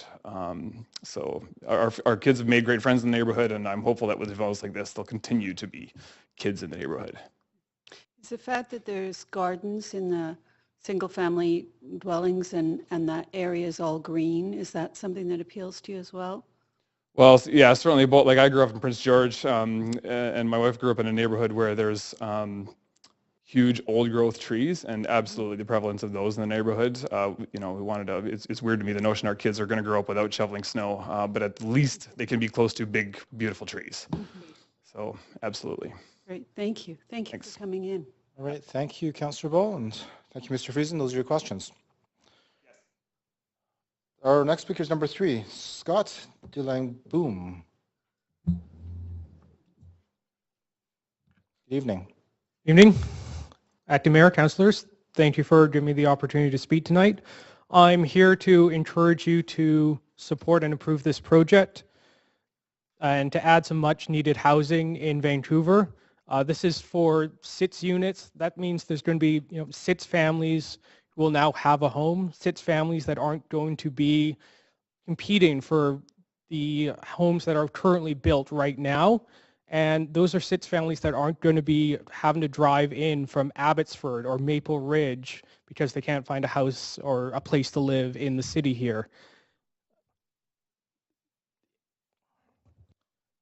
And, you know, there's a good chance those SITS families don't know who they are right now. And that's one of the general problems with these sorts of community feedbacks is the local groups, they have a very clear interest often, and the people who will be benefited in the future don't always come out to these sorts of things. So I felt it was important that I came out and, you know, spoke in favor of this. And to remind everyone here that, you know, the people who show up aren't always the people who will benefit the most from these sorts of projects. You're going to hear a fair bit tonight about parking and neighborhood character, but I think what is really important is that the city's about people, and it's not necessarily about the buildings or the roads or the streets. It's about the people who will be living here.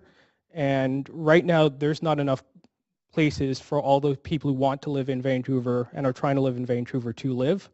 And I encourage you to support this and all the other projects that aim to add more housing in the city here. This is a project that's 15 minutes away from downtown by public transit. It's a 20-minute bike ride. It's this exact sort of place we want people to be living in order to make this city a green city where people take low carbon, low energy forms of transportation to and from work.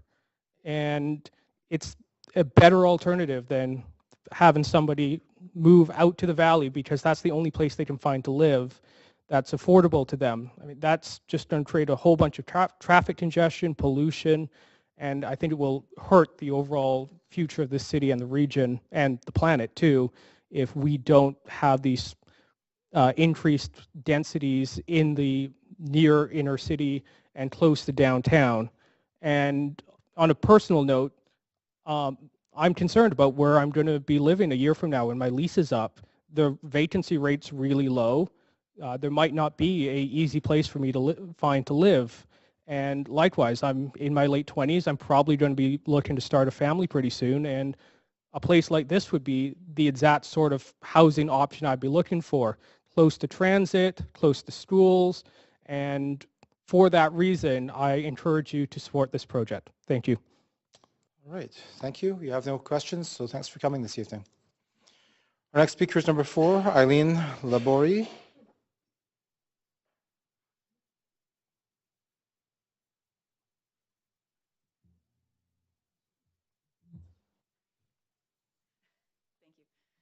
Good evening, Acting Mayor and sitting councillors. I'm Eileen Labori, so you've heard I'm the immediate neighbor to the west. My husband and Ben and I live there. We have a basement suite with tenants. We have a garage that has a laneway that we've had friends stay in for 6 months because they needed a place to stay. So we actually value density. We like having people around us. That said, we bought our property 3 years ago. And shortly afterwards, we bought it, sorry, we bought it thinking that the lodge would be developed at some stage, but after looking at the zoning bylaws and what had happened in the neighborhood in the past, we were comfortable with the knowledge that when it was developed, there would be 2 homes or 1 large home, likely with laneways and basement suites. We're not against building. We embraced densification and change, but not the plans that have been presented today. They go too far and infringe on our privacy too much. I'm not an architect or a planner, but I think if you can look at the plan there that he has, where this house and all these backyards and all these back entrances for basement suites, all these back porches, windows are all facing onto the side of our house. It's a pretty major change from a normal neighborhood plan for the community, which is abutting properties side by side, where you have a wall with windows next to you, but not necessarily sound coming against the side of your house, light, people looking into the side of your house. So overlook changes, bylaw changes to have the backyards facing us, the trees.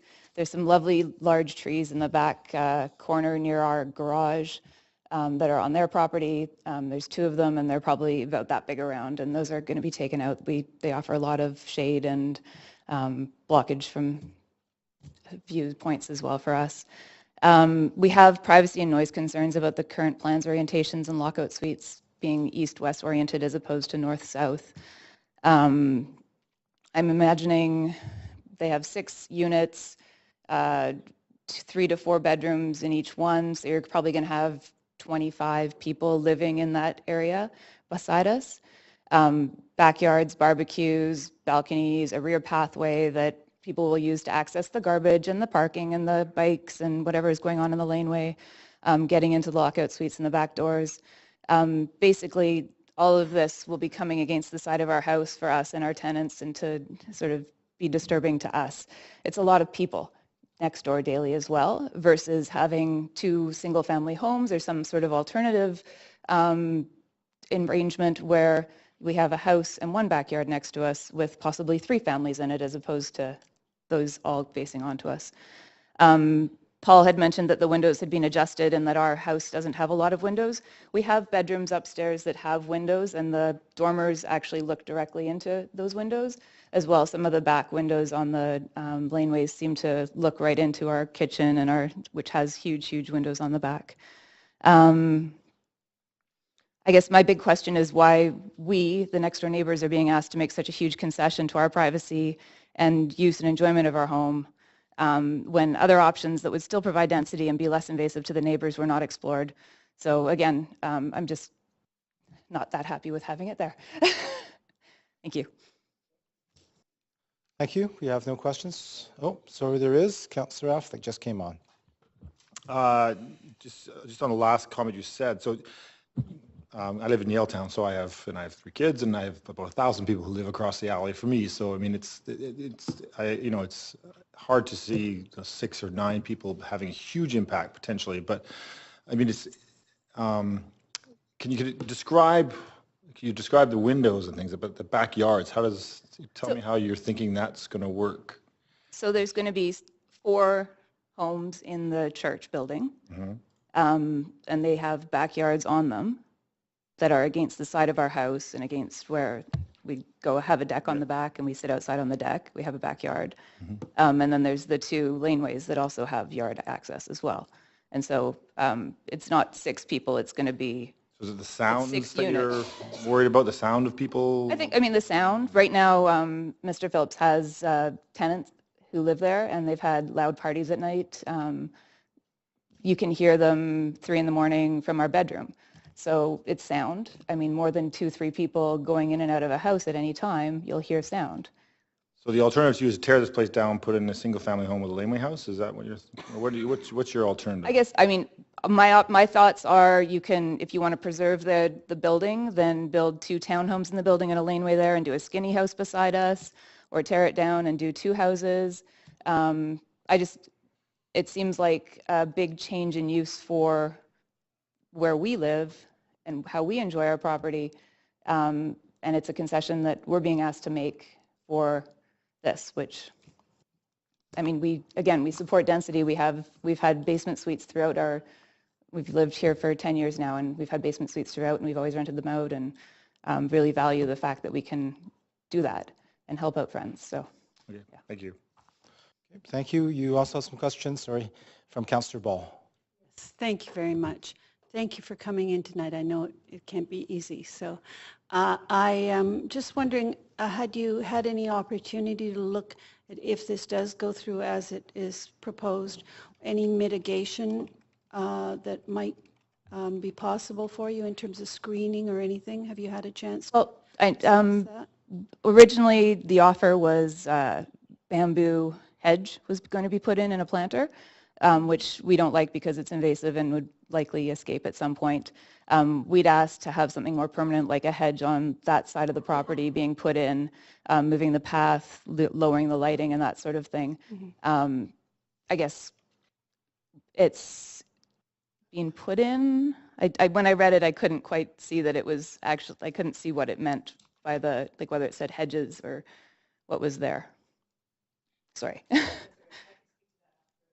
Okay. Thank you. And you mentioned lowering the lighting, the levels of lighting or the direction? Well, there was no lighting plan put in when the plans were submitted, and so we just wanted to make sure that they weren't going to go on and off to disturb us and our tenants as any big spotlight in the back would, like motion lights or whatever. We'll confirm that. Okay. And thank you very much. Thank you. Thank you. Thank you, Councillor Ball. Thank you. Our next speaker is Benjamin Laborie.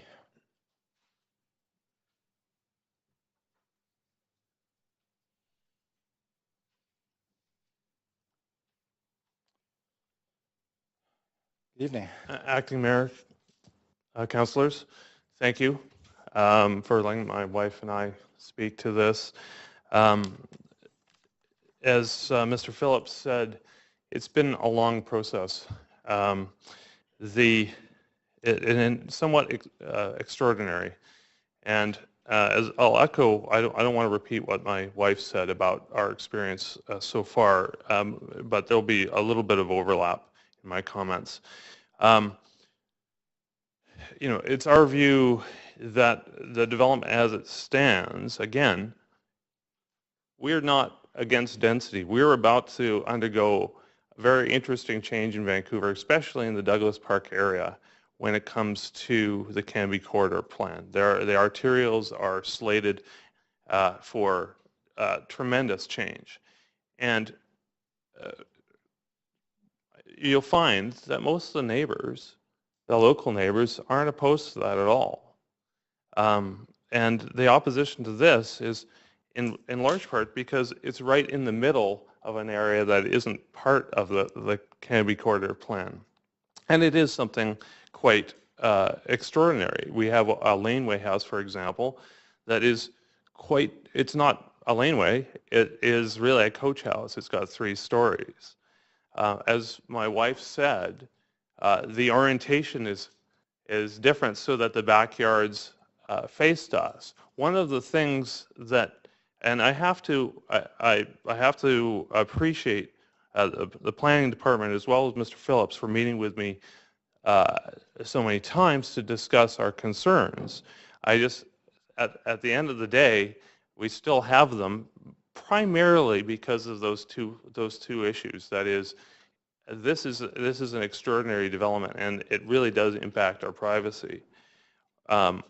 I very much appreciate his comment about the cedar tree and moving the building 4 feet. That was one thing about the. So just some perspective here. When the second submission was made by the applicant here, the original submission had said that it was going to be moved away from us, which, although we were opposed, if this went through, having it moved away would be better than not. And so when this one tree was cited as the reason that it couldn't be moved away, we thought, well, the whole point of that second submission was to mitigate some of the concerns of the neighbors. But you can't do it because of this one tree. So I'll ask council to take that into account, and I support at least that part of his submission. I also wanted to talk about the community response here. When this process got underway, there were 30 to 40 neighbors that all met together to talk about how the community would respond to this. And there was a significant response, especially at the first meeting.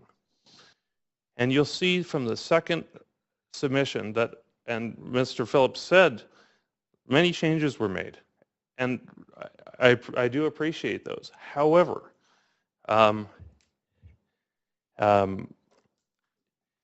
what occurred, and this is a good deal of my concern with the process here, is that one of the changes was that there were going to be a reduction from 10 units to 6.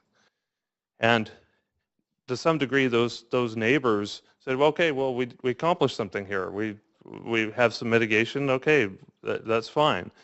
Well, after the second open house, and when the planning report came out for the first time, there was the indication that the lockout suites would be reintroduced, and the bylaw would be amended so that they could have lockout suites. Now, in my communications with the planning department, they said, well, that would be a maximum of 8 units. But keep in mind that the sign that's sitting right outside the front of this development, the report and the summary you just saw said that the development had been reduced from 10 to 6 units. So if we're really talking about 8 units now, or 10, I have some serious concerns about how this process has gone. Mr. Brody, that's your time. But I do have a question for you, just for my interest in regards to this. You're saying that the cedar tree is good, but its privacy is still a major issue for you despite the design? Yes, I didn't want to repeat all of my wife's concerns, but certainly the windows, the noise, the lighting, the impact of, there's a path that goes right up the side of our fence, so that people, and this includes the proposed lockout suites, who enter those units will be going in and out using the pathway directly next to our house. All right, thank you. Our next speaker is Alan Buum.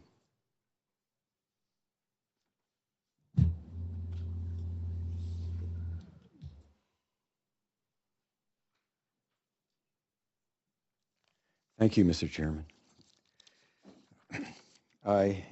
Again, on behalf of the RPSC Steering Committee, that the proponent met informally with a subgroup of our committee, as well as a formal meeting at one of our steering committee meetings with regards to the proposal that you have in front of you. So we appreciated that.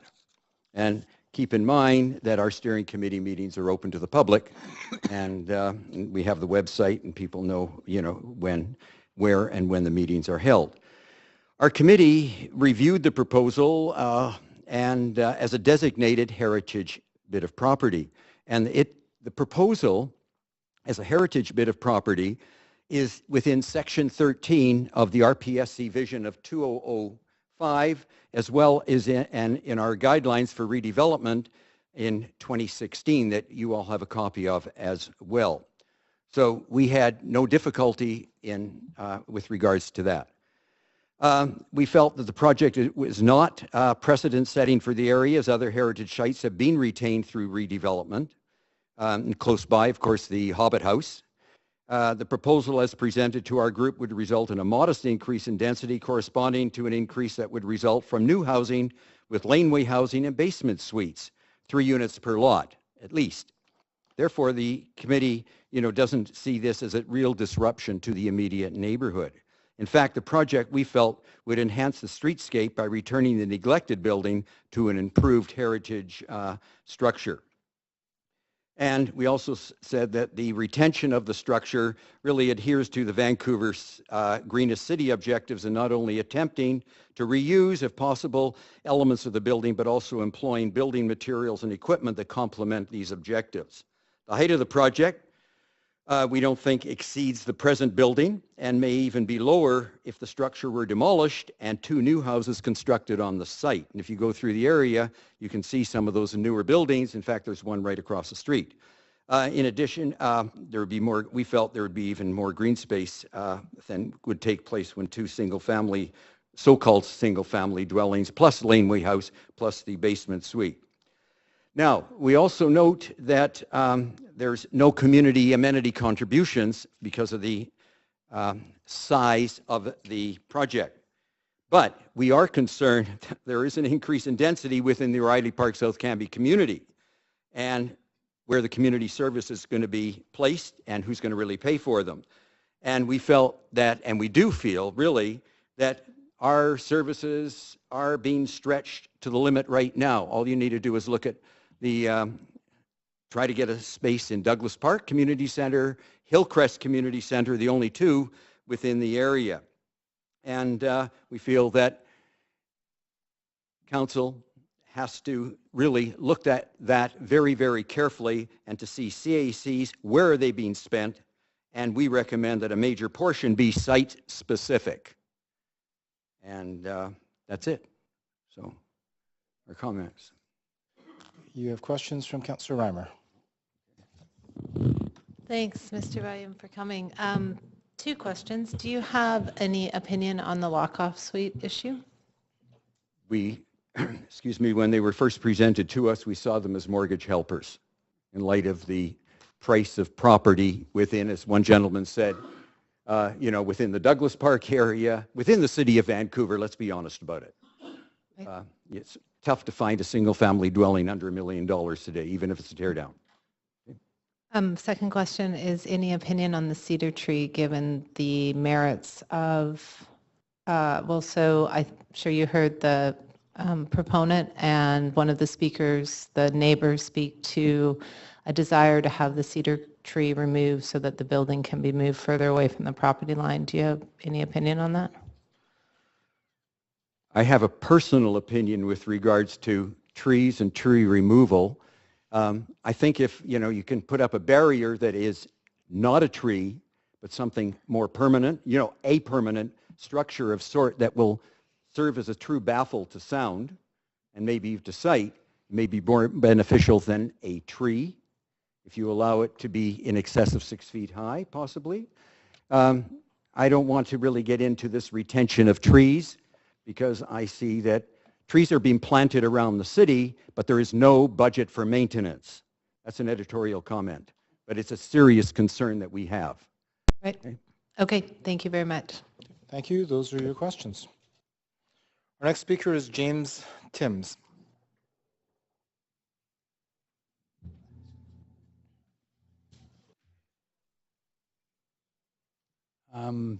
Good evening, councillors.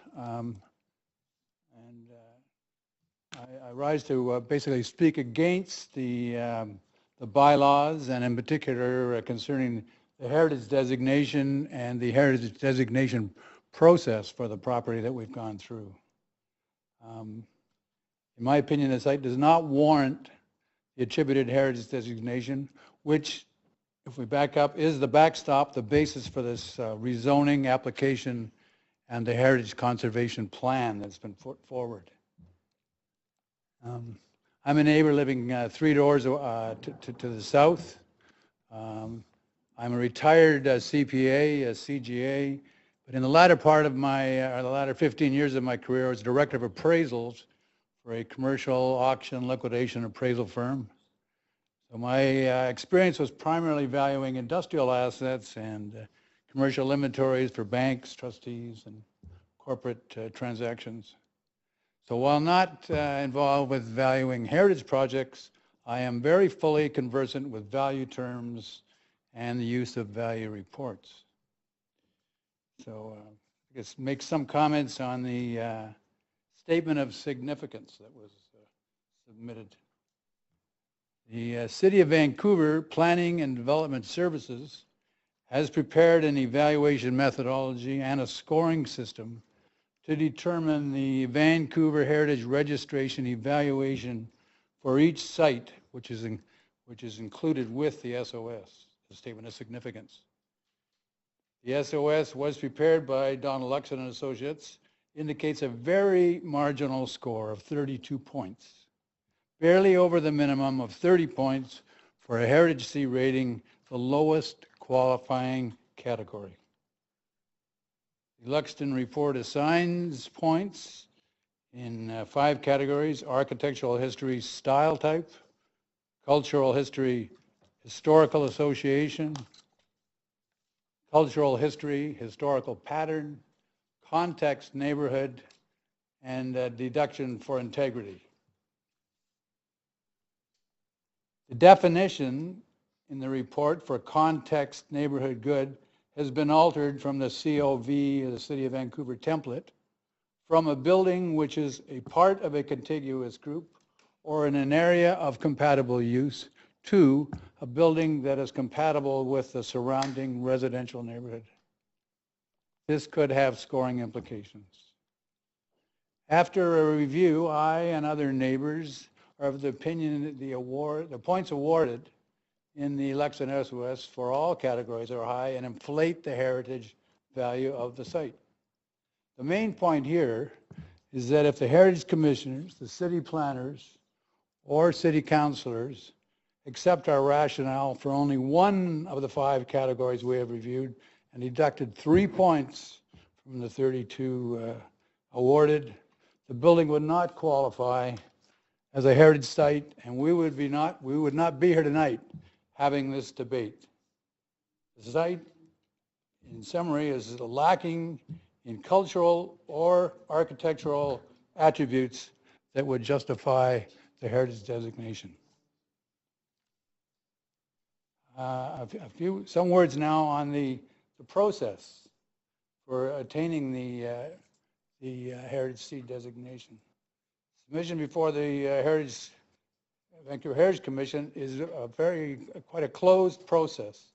The initial submission by EDG and Luxton requesting a heritage designation for the MORC was to a closed subcommittee meeting February 10th, 2015, with no public notice. The MORC site was presented to the Heritage Commission on February 23, 15 by EDG and Luxton, together with graphic displays and materials, some of which you see here this evening, and other material. The public and Douglas Park neighbors were only allowed to sit quietly in the audience. No opposing views or comments were allowed, and the project was recommended to city planners, and council prior to any opportunities for opposing views. The Heritage Conservation Plan was presented to the Heritage Commission on October 5, 15 in a similar manner. Mr. Timms, if you could just wrap up, and then you have okay, quickly. Luxton, I acknowledge, is a senior heritage expert in Vancouver with a large client base, and concurrently was under contract with the city for a period August 2014 through December 15, contract amount $425,000, to review the city's Heritage Action Plan with recommendations for policies for zoning and density. Okay, Mr. Timms, that is your time, but Councillor Meigs has some questions for you. Thanks. I just have one. So you say no opposing views were permitted at this heritage discussion. That's correct. You're opposed to the density. The Heritage Commission receives presentations directly from the developer. We are sitting quietly in the back, unable to... So were you opposed to the heritage designation because you don't think it's heritage, or are you opposed to it because you think it will lead to more density? I'm opposed that I don't believe it has heritage value. Okay. So you don't... And it's being leveraged into a townhouse development. Right. Okay, thank you. Thank you. You also have some questions from Councillor Affleck. Similar. So you'd rather see it torn down and replace it. You'd rather see it torn down and replaced with something smaller or less dense. It has no value to be retained and should be replaced with one or two houses. Okay. Thank you. Thank you, Councillor Affleck. Mr. Timms, those are your questions. Next, we have Peter Smith.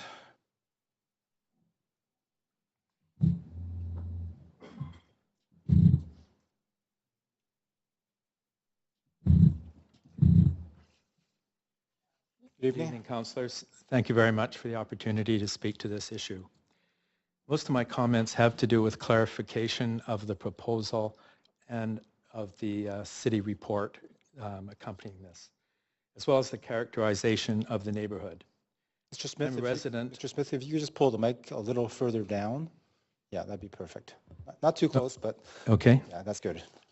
I'm a resident of this area of Douglas Park, and I can attest that it's undergoing dramatic change, primarily as a result of the fact that it's part of the Phase 3 Cambie corridor. Even though the Amorc project isn't for the residents, it's the same thing. It's the same geographic area.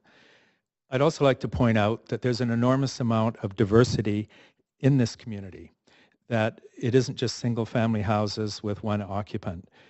Across the street from the Amorc project on the 800 block West 23rd, on the south side of that, and carrying through to the north side of West 24th, are 16 houses that are on half-size lots. And most of those houses have secondary suites in them. And so there's actually a high density there that is a very soft density that is a result of the fact that it's sitting on, these houses are sitting on half-size lots. Regarding the heritage issue, I think there is a feeling fairly widespread in the community that this whole project has been gamed by the technicality of the statement of significance when it's so close to the failing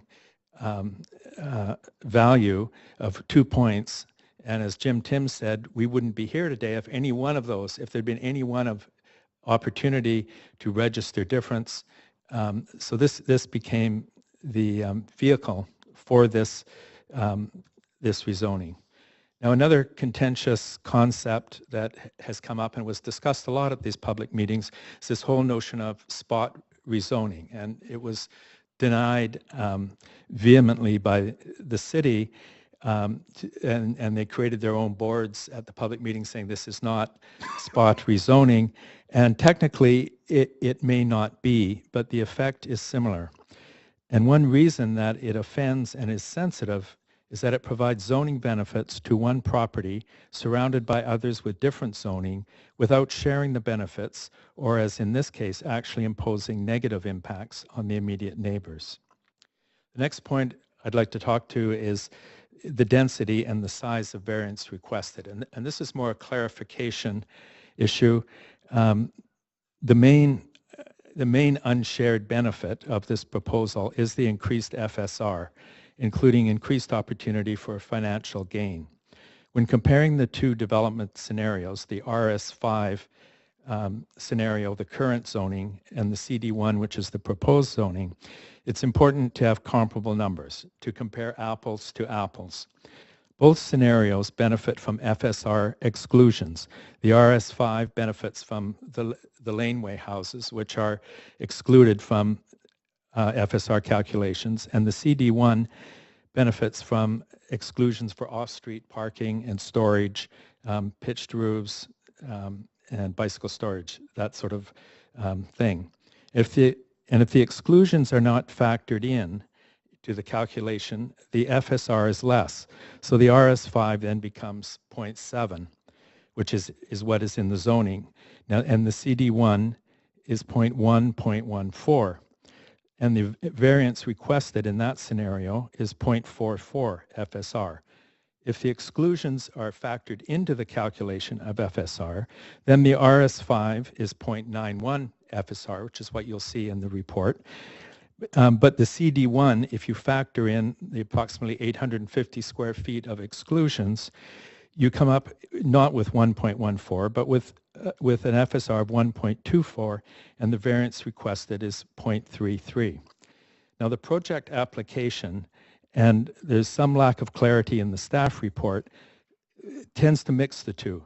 The RS5 is given as 0.91, referencing Lane House, and CD1 is given as 1.14 with no mention of the exclusions that haven't been put in for a requested variance of 0.23. The problem with comparing different categories is that it gives the impression of a significantly smaller variance being requested. My final point relates to the neighbors to the west and to the potential major privacy and noise impact. And as other speakers have said, that the main weakness of the design is that the building is a north-south orientation and the units are east-west. And this has meant that what should be a side yard is actually either front yards or backyards with all the social activity and the impingements on the other neighbor. The first public meeting that's been spoken to, we support for sure the idea of moving the house back. That seemed egregious that for one cedar tree, you'd move the whole thing 4 feet to the west. One other point is the doors and the amount of glazing on the facing wall, which is another way of measuring noise and privacy. The west wall presently has 6 separate doorways, 650 square feet of glazing, down from 9 doorways and approximately 730 square feet of glass. And the east wall has 320 square feet. You could wrap up in a sentence, you're well over time. Yes, I will. So the amount of glazing on the west wall facing the west neighbor and neighbors is approximately 40 feet, the equivalent of 40 feet by 15 feet high of solid glaze. Thank you. Councillor Ball has some questions. Thank you. Yes, thank you very much, and thank you for the detail that you're bringing in. So just so that I understand it, because I'm writing as fast as I can, your point is that there isn't a mitigation in terms of it being next to the house next door, that you don't feel that it's... I think there's still, when you have 40 feet by 15 feet of solid glass, 17 feet or 21 feet, which is definitely a positive move by EDG, you still have a big issue. You have noise and privacy, the number of doors opening and closing for the neighbors, because it looks down that whole block into the backyards and rear decks. Thank you very much. Thank you. Okay, thank you, Councillor Ball. Thank you, Mr. Smith. Those are your questions. Thanks for coming this evening. Our next speaker is Caitlin Anderson. Okay. Can we lower the podium for her? It does. Oh my God, it's like magic. Oh my God, it comes to my level. Okay. Great for accessibility. The only issue coming in, your accessible door doesn't have a doorbell. So I was stuck out there for a while until someone came to rescue me. So okay, good to know. Just to let you know, because supposedly it ends at 5, and so. Yes. So I'm a nervous speaker, so I've written what I wanted to say down. So bear with me. So thank you for letting me speak on this issue. I'm here to speak both in favor of the project and the importance of it for the neighborhood. I grew up in Douglas Park and was able to continue living there until about 4 years ago. Some of my former neighbors might have awkwardly seen my wheelchair abandoned at the bottom of front steps as I attempted to go up those steps to reach doorbells, or perhaps even right next to the doors of basement suites, because the chair wasn't able to go in, and it was easier just to park it outside. They might have even come to my rescue when periodically I would overestimate my ability and find myself in a very precarious situation. So all this is to say that something that Douglas Park lacks is like accessible housing, or at least ground floor housing. And so This was one of the reasons I left the neighborhood. And I support, and the support system that I had built there, which was kind of scary, but eventually I guess I got over it. But homes that are accessible may only seem advantageous to a small group of the population, but this is really not the case. A friend of mine recently pointed out that anybody who sees themselves as able-bodied is actually not really, they're actually only temporarily able-bodied, because eventually this will affect everyone. Whether you're getting older, you have a older relative that may need ground floor, lack of stairs. So for this reason, I fully support this project because of the ground floor homes that it makes available and the affordability of those homes and the potential of the affordability of those homes. So, yeah, so that's what I wanted to say. Okay, thank you. Thank you so much. You don't have any questions? It's something to work on, right? Okay. Thank you. All right, our next speaker is Dale LaBelle.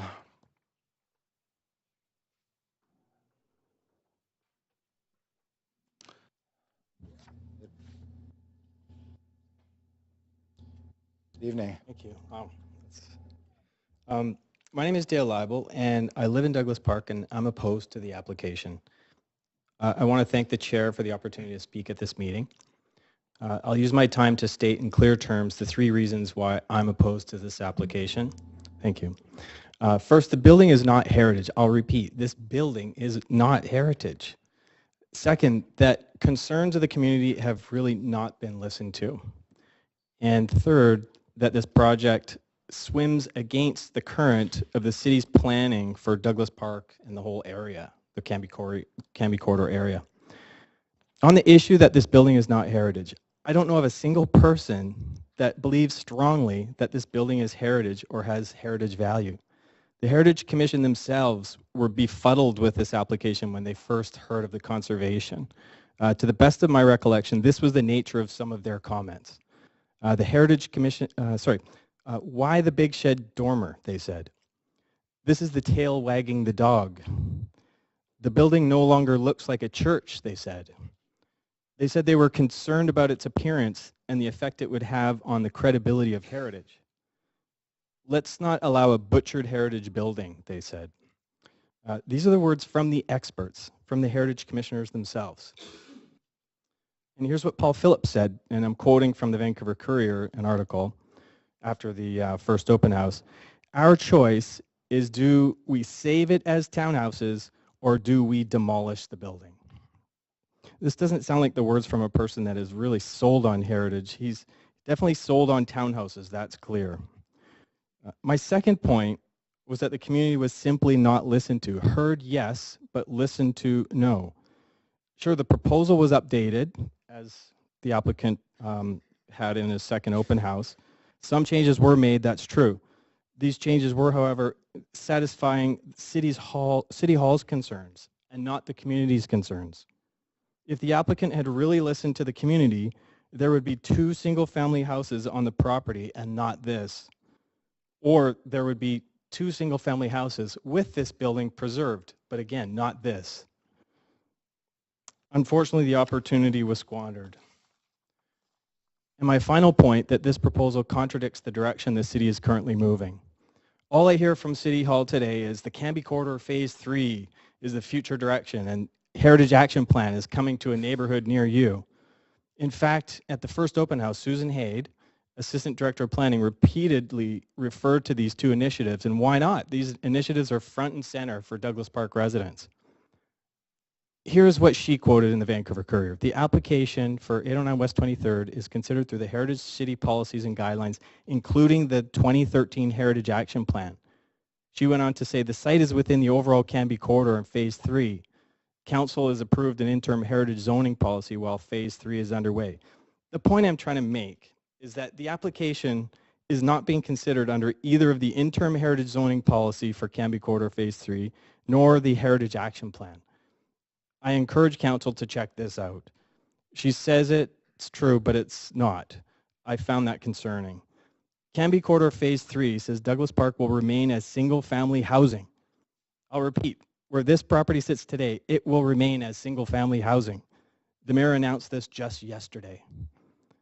And it's not being considered under the 2013 Heritage Action Plan. Under that plan, this so-called heritage property will be allowed 3 dwelling units, not 6, and certainly not 12, and 5,400 square feet, not 9,400 square feet. Why is this a concern? This rezoning application is totally inconsistent with the direction of these 2 huge groundbreaking initiatives, and it's, if approved, in its current form, could only be described as spot zoning. So to summarize, the building is not heritage. I'll repeat one final time, the building is just not heritage. The entire application for the extra density and relaxation are built on heritage. Second, the concerns of the community have not been listened to. And I'll remind everyone that the community has not been silent. And third, this proposal runs opposite to the direction the city is moving in Douglas Park. Why even bother going to all the effort of these initiatives if we're not going to pay attention to them? I strongly recommend that council reject this application. Thank you very much. Thank you. Thanks for coming this evening. Our next speaker is Paul Rapp.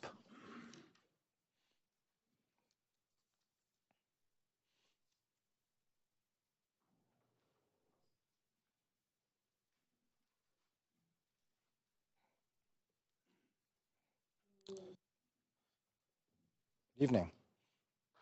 Good evening. Thank you very much for letting me speak tonight. I reside on West 22nd with my spouse and 2 kids. We live about 7 houses east of the property that we're discussing tonight. We've lived in the Douglas Park neighborhood for more than 17 years in 2 different locations, and we plan to live there for a long time to come. To address a comment from our first speaker, we won the timing lottery. We bought our house in 2000 before house prices went crazy. We could not afford to live or buy a single-family house in this neighborhood today, and our kids most definitely never will be. We love the Douglas Park area because it's a neighborhood. It's got a great mix of residents, and it's close to the city and local amenities, as we've heard about tonight. Our first house was a 1930s house that was essentially ready for demolition at the corner of 13th and Tupper, and we restored it back to its original heritage character over a period of 10 years. And I'd like to address that because I've heard a lot about the building in question here not being a heritage building. When we bought our first house, everybody said, it's a tear down. Just knock it down. It's not worth it. It had been stripped of all its character features. It was clad in asbestos tile. It had a tin roof. We spent 10 years painstakingly restoring and recreating the original moldings, the original front porch, adding stained glass windows, and restored the house, and it's now a gem in the neighborhood. So, you know, I kind of see the building in question as a diamond in the rough. So at one point it had some heritage character. It certainly doesn't now, but it can again. Our current house, we actually redeveloped and we built a new house.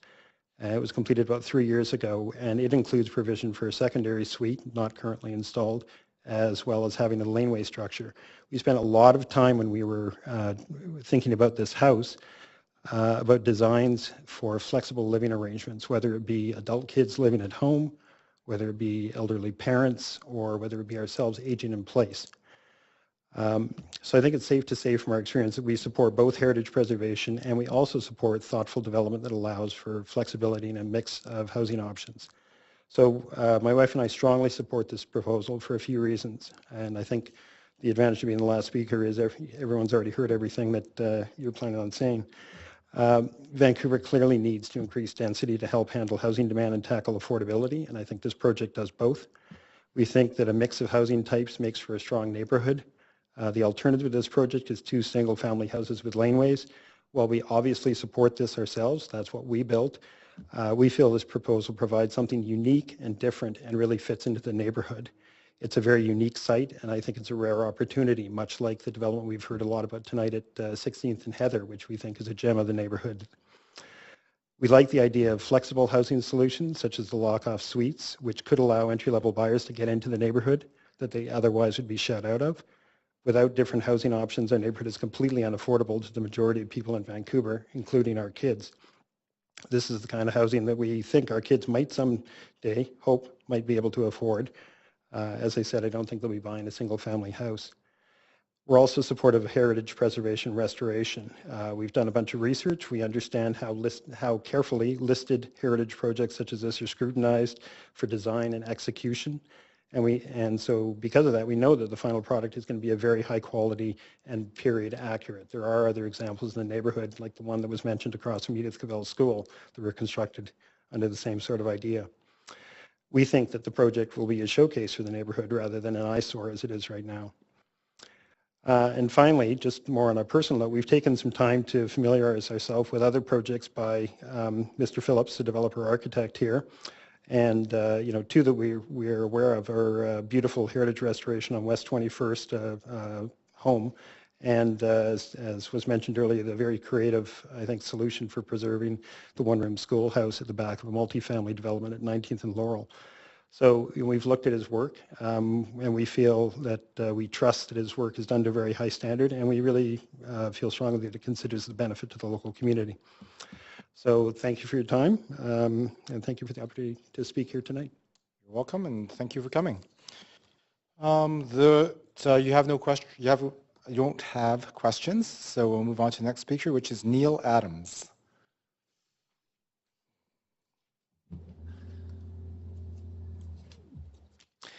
Acting Mayor, members of council, thank you.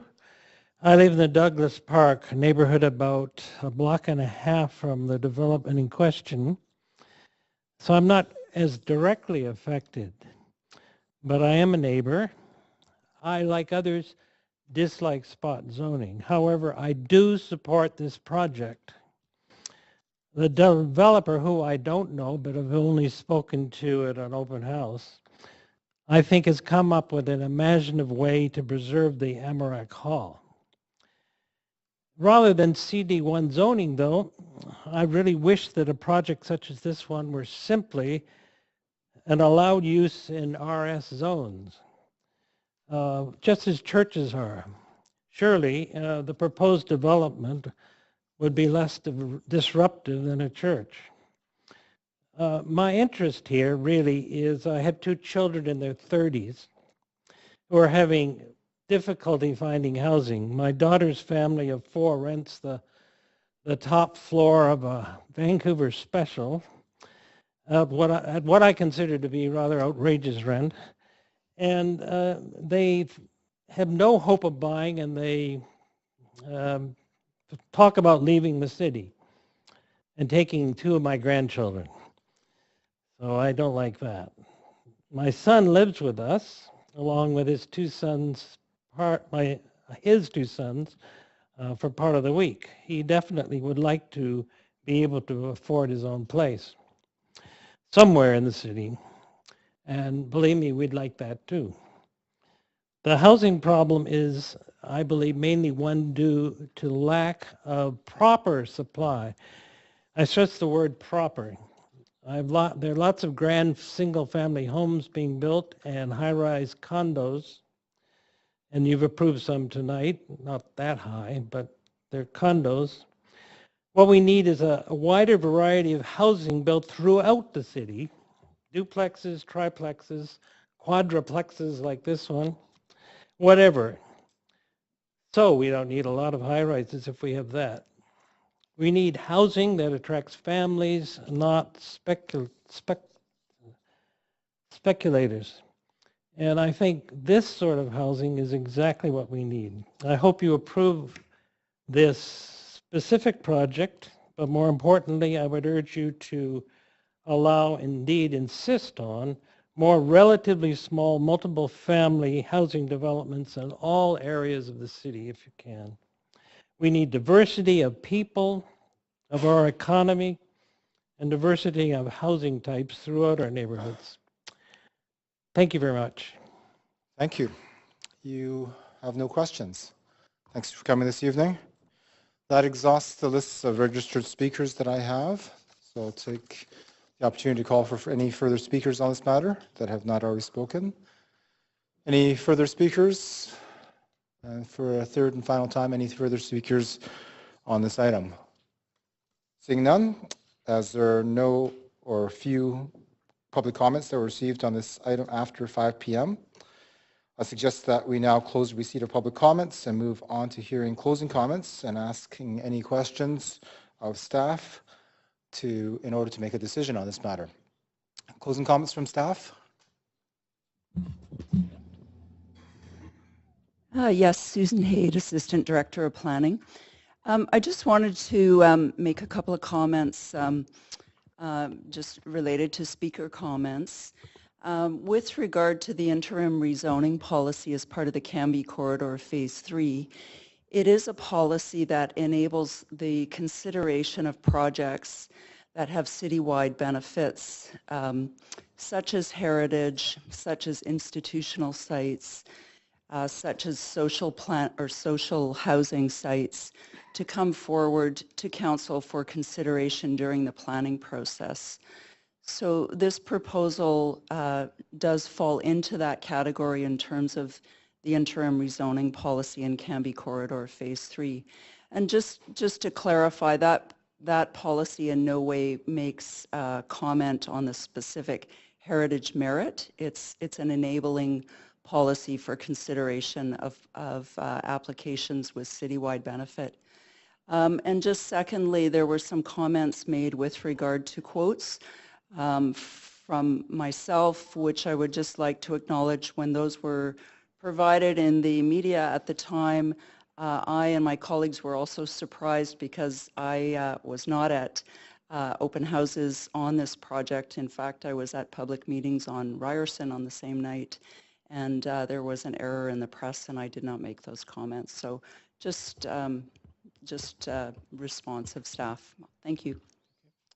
Thank you. We'll now give the applicant an opportunity to give some closing comments if you so wish, and then questions from council if there are any after that. Yes, thank you. I'll be brief. I just wanted to clarify the one request that I made of council to consider moving the Amorc Church to the east as originally proposed. And that was, the staff requested us to move it back to where it currently sits based on the retention of the existing cedar tree. Just to clarify, the cedar tree is on the east side of the property on the corner, on the boulevard side, not on the inside of the lot. And so it doesn't currently offer any privacy or added screening to the neighbor to the west. The intention is to move the building further away from the neighbor to the west to allow more separation because of noise and privacy concerns. And if it was moved, it currently is, under the proposal, it's currently sitting at 17 feet from the property line of the west neighbor. If it was to be moved 4 feet to the east, it would be 21 feet from the neighbor, and it would still be 6 feet from the property line on the east side. So it would still be retained a fair amount of green space on the Willow Street Boulevard, and it does offer the neighbor more separation between the church, between the Amorc and their property line. And I think that's it. Thank you. Thank you. Questions? First from Councillor Deal. Yes, thanks very much. Staff. To staff? Yeah, perhaps to Mr. Bolt. Hello, Mr. Bolt. This involves the Heritage Commission. I see in the report, and I was at the meetings, that the Heritage Commission did consider this in, where's the date? October of 2015, and with a couple of considerations, and that those, then it was brought back brought back for consideration to with a new design in September of 2016. Did staff feel that the changes that were made were adequate with responses to the concerns of the Heritage Commission? Mr. Chair, yes, actually there was significant improvement both in the conservation and the form of development. That's pretty apparent actually, and also if one had seen the previous scheme and what's proposed now. Right. So those concerns, and in fact, even before those changes were made, I do see that it was supported, and it wasn't a conditional support. It was support with suggestions, not a conditional support. Is that correct? That's right. That's correct. Yes. So it was already supported. Okay. And that is our Heritage Commission, which is our Citizen Advisory Committee, which provides advice but does not make decisions. Okay, that was it for Heritage. In terms of the orientation on the lot, were there considerations made of proximity, I think we know the answer to this, but I just wanted to confirm proximity to the neighbors as well as privacy issues. So I did want to clarify that in response to one of the speakers. There is a condition in Appendix B of the staff report that does require more substantial screening and landscaping along the western edge of the site to respond to privacy impacts to the adjacent western neighbor. Okay, thank you very much. And in terms of orientation, really, unless you moved everything completely and lost some trees, I guess you really wouldn't be able to turn everything 90 degrees. I see shaking head. Good evening, Mr. Acting Mayor, members of council. Timothy Potter, Senior Development Planner for this project. So the adjacency that you heard of from the neighbors immediately opposite to the west, indeed, it's what we call a flanking development pattern, which is currently existing in the proposal relative to the neighboring site. It would be very challenging to program the units oriented in a different direction given the longitudinal bias of the existing structure, if that makes sense. It does. Okay, those are my questions. Thank you. Thank you. Next, we have Councillor Carr. Yes, thanks, Mr. Chair. First, I just wanted to ask about the 6 versus 8 units that was raised. 6 being the one number in the report, but would, if we added lock-off suites, would that then take it to 8? So with the current design, 2 of the units in the lodge do have basements in them, and those would be could be potentially converted into lock-off units. The change, just to be clear, doesn't change the current proposal. It just puts lock-off units as an approvable use that could be applied for, but without changing the density, height, or form of development. Right. Okay, thank you. In terms of the report as well, we state that, or there was a statement, I think it's on page 5, that the applicant could actually choose to subdivide the lot into 2 33-foot lots. So I'm looking at a response at how many units of housing could 2 33-foot lots contain, and the reason, of course, being that people question saying, well, there could be a house or maybe 2 houses, but I'm just wondering if it was subdivided, how many units would there be? So if it was subdivided into 2 parcels, which the site could be, then there could be 2 single-family homes with basement suites and laneway houses for a total of 6 units on the site if it was developed under existing zoning. Okay. In terms of the cedar tree, I'm even kind of hesitant to ask this question because I love trees, but there has been concerns raised around the livability and the privacy on the west side if the building was moved 4 feet over, and that would mean, however, the loss of the cedar tree. Is this a big, mature tree? I'm assuming it's healthy, and if it were to be gone, what would be the replacement in terms of landscaping? I've already heard you state that there is as a condition of approval, there is landscaping being required, but maybe you can describe that more fully to me. Thank you, through the chair.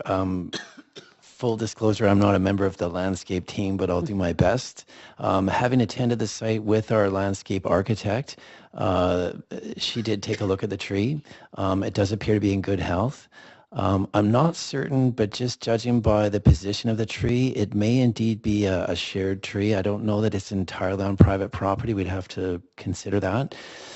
So hypothetically, if a tree like that were removed, through the tree protection bylaw, there would be a substantial replacement that would be required as a condition of the development. Of course, as mentioned by the neighbors and by the proponent, there was an iteration of advice that did seek to relocate the house, the lodge structure further to the east to mitigate those concerns. But the balancing act was that tree retention is obviously an important objective of council likewise. So that's how we landed on the position where it currently sits in view of trying to find that balance. Right. Okay. So it's a matter of balancing sort of livability, privacy versus the tree. Okay. My final question is around the statements that were made by several speakers about this particular application not being consistent with the direction the city is moving. I wonder if you could provide a response to me on that. Sure, I could talk a little bit about the Riley Park South Cambie Community Vision, which does include higher level directions. It's not a specific land use plan for the area, but it does include higher level directions that support heritage retention projects and also supports townhousing in areas that are close to parks and community centers, similar to this one, which is close to Douglas Park, as well as infill development. So that document does provide an indication of support from the community for that type of housing as well as heritage retention projects. As Ms. Haid said, the Cambie corridor interim rezoning policy isn't really intended to be a rezoning policy unto itself. It's just to allow for projects to proceed that further citywide policies while the planning for phase 3 is underway. Okay, thank you. Thank you. Next we have Councillor Ball. Thank you. And back again to mitigation and the question about the long glass wall and the noise.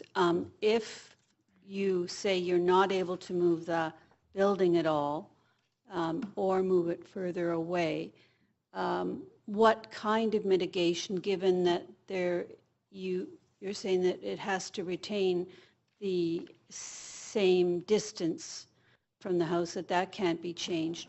How can there be space or room for more mitigation? So I'm confused as to how you can mitigate, which you're requiring here, without having the space to do it. Through the chair. So you may wish to turn to Appendix B, page 1 of 6, wherein are cited the urban design conditions. Yes. To be somewhat directly towards answering your question, we are working within the space that is given us, given the constraints. There have been some suggestions brought forward to perhaps consider otherwise. That would not be within our purview to do so. So we have recommended things such as they are.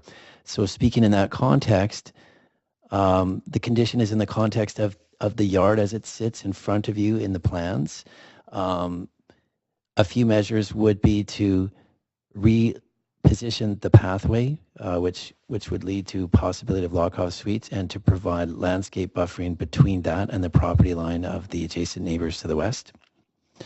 That would imply a certain amount of reduction to the private outside spaces for the units at the ground level. So that's how that would be achieved. There's a series of other conditions somewhat related, which I don't need to elaborate on unless you wish me to do so further, to do with window placements and that sort of thing to address privacy and overlook concerns. That would be helpful, actually, because the main conversation here has been about the difficulties for the neighbors.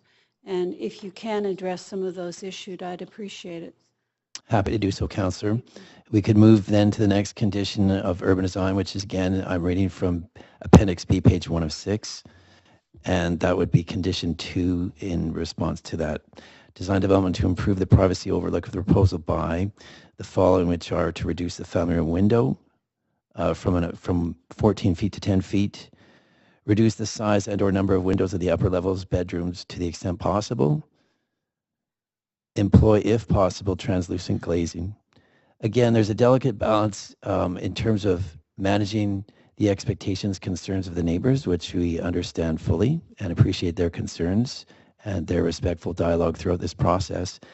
At the same time, we can't take too much away to the point where we might have bedrooms that don't have windows, and that would certainly hamper the baseline livability that we'd look to achieve in the units.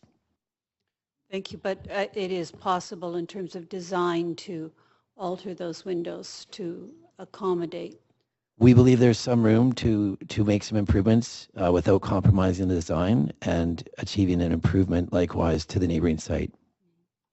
And I had just a question.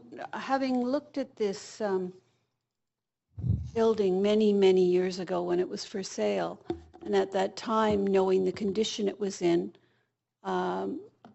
and I was looking for a nonprofit society that decided that it was in such terrible condition they couldn't consider it. has there been a lot of work done on the building in the meantime to make it valuable? I'm not just saying the lot, I'm talking about the building itself. Having seen the building a number of years ago. Mr. Chair, just to clarify, what period was that since? It has to be over 20 years ago. Yeah, I'm not aware of any work being done. It's been owned and operated by Amorc until a few years ago. Yes, I was there when it's when been used for storage in the interim. But I haven't heard of any particular concerns about. Obviously, it's an older building that needs to be rehabilitated, but in terms of its viability for rehabilitation, there hasn't been any concern about that. Okay, thank you. Thank you. Next, we have Councillor Weimer. Thanks. I had some questions about allowable FSR on the site. So if it were subdivided, I know this is going to involve a lot of ifs, so I apologize for that. If it were subdivided, I think somebody asked the question, Councillor Carr or Ball, one of the two. If it were subdivided, you'd get 6 units, and this proposal is 6 units plus potentially 2 lock-off suites. But that doesn't speak to FSR and square feet. So can you speak a bit to that, the relative difference between the subdivision option and this option? Through the chair. So in the event of a hypothetical subdivision redevelopment under pursuant to RS5, which is the host zoning, you would be, to try and keep it simple, and happy to go iteratively through questions here, you'd be looking at a base density of 0.7 of a ratio, floor space ratio. That is indeed a mouthful. Plus, with a laneway house, that would take you to roughly 0.083. And so that would be per site. I'm hopeful that might answer your question, but I'm happy to go further should you need more clarification. No, that helps. So, and this is proposing 1.14 FSR. That is correct. So it doesn't achieve more, well, depending on how you calculate the lock-off suites, but it doesn't achieve more base units. It's 6 and 6 in the hypothetical subdivision and this. The difference is the density on site and therefore the square footage of the units. Is that roughly correct? So there's a difference in the units, and there's a potential difference in what we would consider the dwelling unit count, shall I say. Okay. And the square footage in the, if you went with the 2 single lots, you'd be looking at 1 large central unit and then 2 much smaller secondary suite and laneway, based on the way that our design guidelines work. Generally, yes. I mean, in general, you would, in an RS1 conditional built environment, you would typically see, indeed, roughly, let's just for argument's sake, say about 2,400-ish square feet in a house, of which in the basement could be theoretically an 800 square foot-ish suite. The laneway house on a site like this, I'm a little rusty, but it would be somewhere in the realm of 700 square feet approximately for the laneway house, and that's probably a gross figure. The other thing I might point out with respect to the Appendix G, which we did hear tonight, to my knowledge, I'm always willing to be wrong, but the RS5 in the development stats before you, the 0.7 and the 1.14, those are net figures. There are a gamut of excludables that would apply to each of those, but before you are net figures of density, just to clear that up as well. Okay, that is clear and helpful. Thank you. Okay, those are the questions, and we had closing comments. So given that, would someone like to move a motion? Yes, thank you very much. I will move the recommendations for this project and just make a few brief comments. If I could get a seconder to the motion first. It's been seconded. I want to thank the community for coming out and letting us know how they feel about this. There were some in favor, some opposed, most opposed were really quite proximal to the property, and I'm not surprised that you're concerned about it being close to your homes. But this is the form of very gentle densification that we're looking at extending throughout the city, in fact. It allows that diversity of housing that we're going to need to make sure that young families can continue to live in our neighborhoods that are becoming hopelessly out of reach of people who aren't making very large incomes or didn't buy the homes many years ago. In terms of the heritage value, the Heritage Commission is made up of people who are very involved in that aspect of our city and spend a lot of time contemplating the merits of each building that comes before them and make recommendations to us. And I appreciate the effort that they put in as well. And this project has been significantly improved because of their comments. I also want to thank our staff for working with the applicant to make the changes that were made in order to respond again to some of the neighbors' concerns. I think it's going to be a beautiful project when it's finished, and I think it's going to save a building which has some important history in our city, in a neighborhood that's full of history, and it's a beautiful neighborhood. I think this will add to the neighborhood, bring in some younger families that may be much needed in that area, and I think it'll be a successful project. So again, I acknowledge the concerns of the neighbors. It will be a change, but I don't believe it'll be one that causes a problem. I think it'll be one that brings some youth into the neighborhood and will continue to keep that neighborhood young and lively and evolving. Thank you. Carr. Yes, thank you, Mr. Chair. I will be supporting the motion and supporting it for a number of reasons. First of all, I do want to make it very clear, and I want to thank everyone for coming out, and I want to thank the engagement of the community along with the applicant and the obviously many discussions that have happened, as well as the modifications of the application in order to meet a number of the concerns raised by the community. And thank staff and thank the applicant all for the patience. 2.5 years is a long time. And indeed, I think we're working at trying to get our processes done much more quickly in the city. Thanks staff also for the engagement on this and the work both with the applicant and the community. First of all, it's very clear from what staff have said, and it indeed has been supported by the Riley Park South Cambie Community Visions Association, that this fits within that community vision. And to me, it's very important to look at those kinds of visions which were particularly robust because of the incredibly active engagement of the community in developing those visions with votes on lots of particulars around how their neighborhood would be developed in the future. Staff have made it also clear that it fits within the Cambie Corridor Phase 3 interim rezoning policy.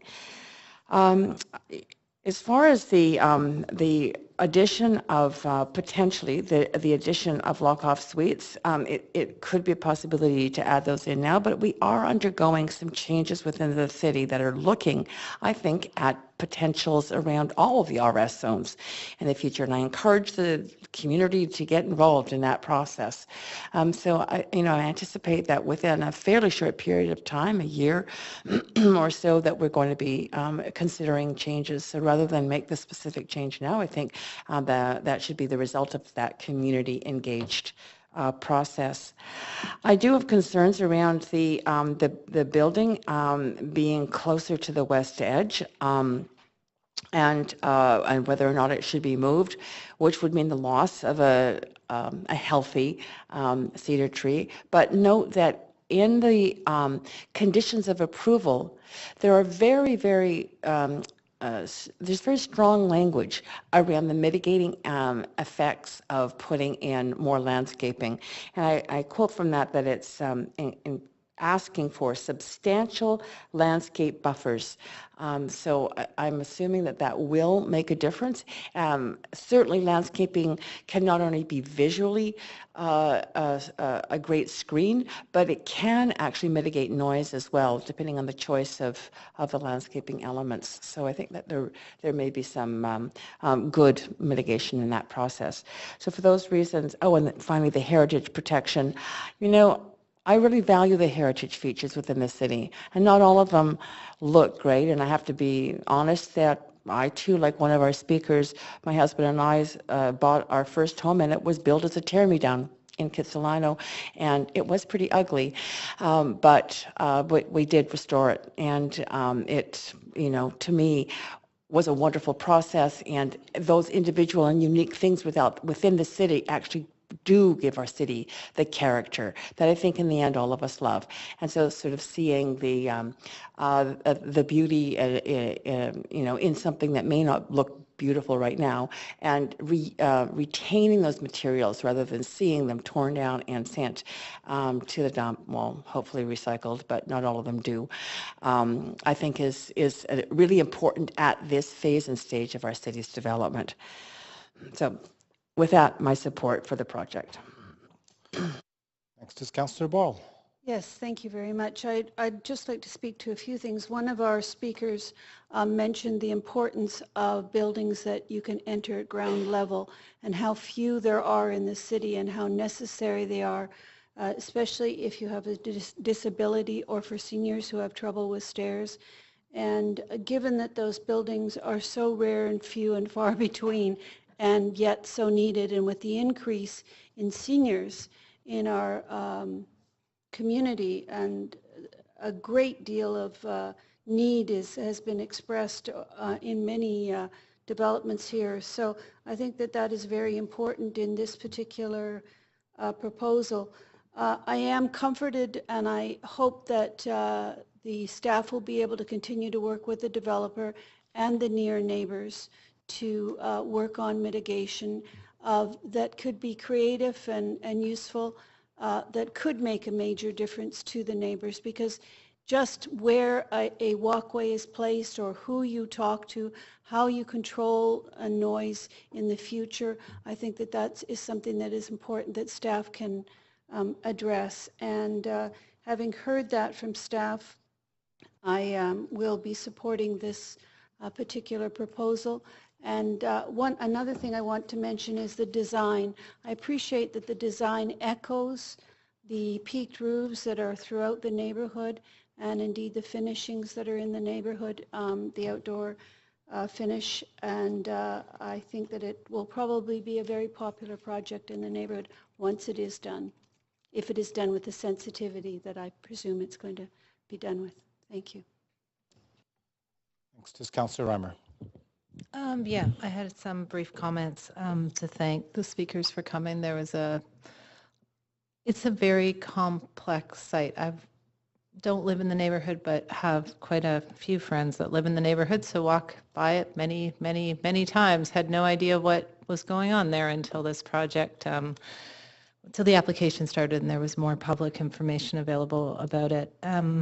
It's a tough one between the trees and the heritage and the density and the zoning and block-off suites and the plan and the neighbors' privacy. It's a pretty challenging one, and I appreciate the patience of the neighborhood and staff working with the applicant and the neighborhood to try and find an iteration that works. I think the challenge from my perspective is if not this, then what? And there are not, on that side, there are not good answers. There is what it's being used for now is storage, which admittedly storage is needed in a city, but perhaps not in, as people have said, such a fantastic neighborhood for people to be living in. It could be a hall, which in my opinion would be a good use of it, but in terms of impact on the neighbors, a much more significant impact than what this proposal puts forward. It could be one big expensive house, and as we heard from the first few speakers, that isn't necessarily a high need in the city. And it could be two smaller, but still expensive houses with some rental that is pretty small and not that suitable for families in a neighborhood that was built to really support families. It has a lot of family amenities in it. So that brings us to this option, the fifth option, which is to be 6 relative to some of the other options, affordable family-oriented townhouses. I did get on to speak, though, to say, to me, the lock-off suites are really a key opportunity here. So I appreciate it affords some design challenges in the next stage of this, but I'm very much hoping that those are possible to get in there. I know it means extra people, but those people are critical members of our community. We, as someone pointed out, we haven't met those people yet. We may have met them. We don't know if we have. But I would like to know that the people who work in the community center and service neighbors through a variety of ways are able to rent in the neighborhood in affordable ways and in ways that support people who'd be looking to own there with mortgages as well. Thank you, Councillor Armour. Those are the comments from council on this matter. We'll move to the voting queue.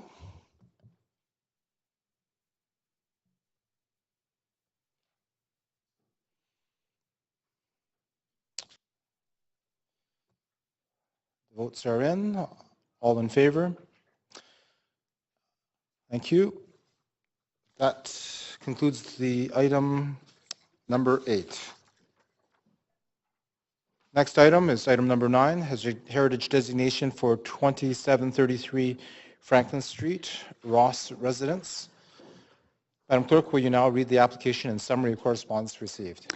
This is an application by Skladden Design Architecture and Interiors to designate as protected heritage property the exterior of the existing building at 2733 Franklin Street, known as the Ross Residence, which is listed on the Vancouver Heritage Register in the B evaluation category. The General Manager of Planning, Urban Design and Sustainability recommends approval, and Council has received no correspondence on this application since it was scheduled for public hearing. Mr. Bolt, you're not Mr. Hugh McLean. No, Mr. Bolt filling in for Mr. Hugh McLean, who wasn't going to stay here the whole night, so I'm filling in for him. Mr. Bolt, I have no registered speakers for this item. And the will of council is to waive the presentation. So we will move through to any comments from the applicant, if there's any. Okay, not needing to speak apparently. Thank you. Mr. Bolt, was there anything you really needed to add? No, Mr. Chair. Okay, given that, if council has no questions, I don't see them on the queue, then I will move to ask for any speakers on this item. Second time, any speakers on this item? And for a third time, any speakers on item number 9? Seeing none, as there or few or no public comments received after 5 p.m. on this item, I suggest that we close the receipt of public comments and move on to hearing any closing comments that we might have, or further any questions that we might have to staff before making a decision. Any closing comments, Mr. Bolt? No, Mr. Chair. And the applicant, any closing comments? If you could come to the mic if you'd like to say something. Well, thank you for your time today. I will say this is a very minor intervention in the community, but is saving a significant house in the neighborhood. And so our proposal here is to add skylights to the attic space and make that a usable attic space for the single family residence, and no modifications then to the heritage house itself. We're keeping the existing house, the existing form, and just adding some skylights to make the attic livable. But in doing so are saving quite a character house. Okay, you've made 3 hours worth it. Now, we will... any questions? Seeing none, it's been moved and seconded. We'll move to the voting queue.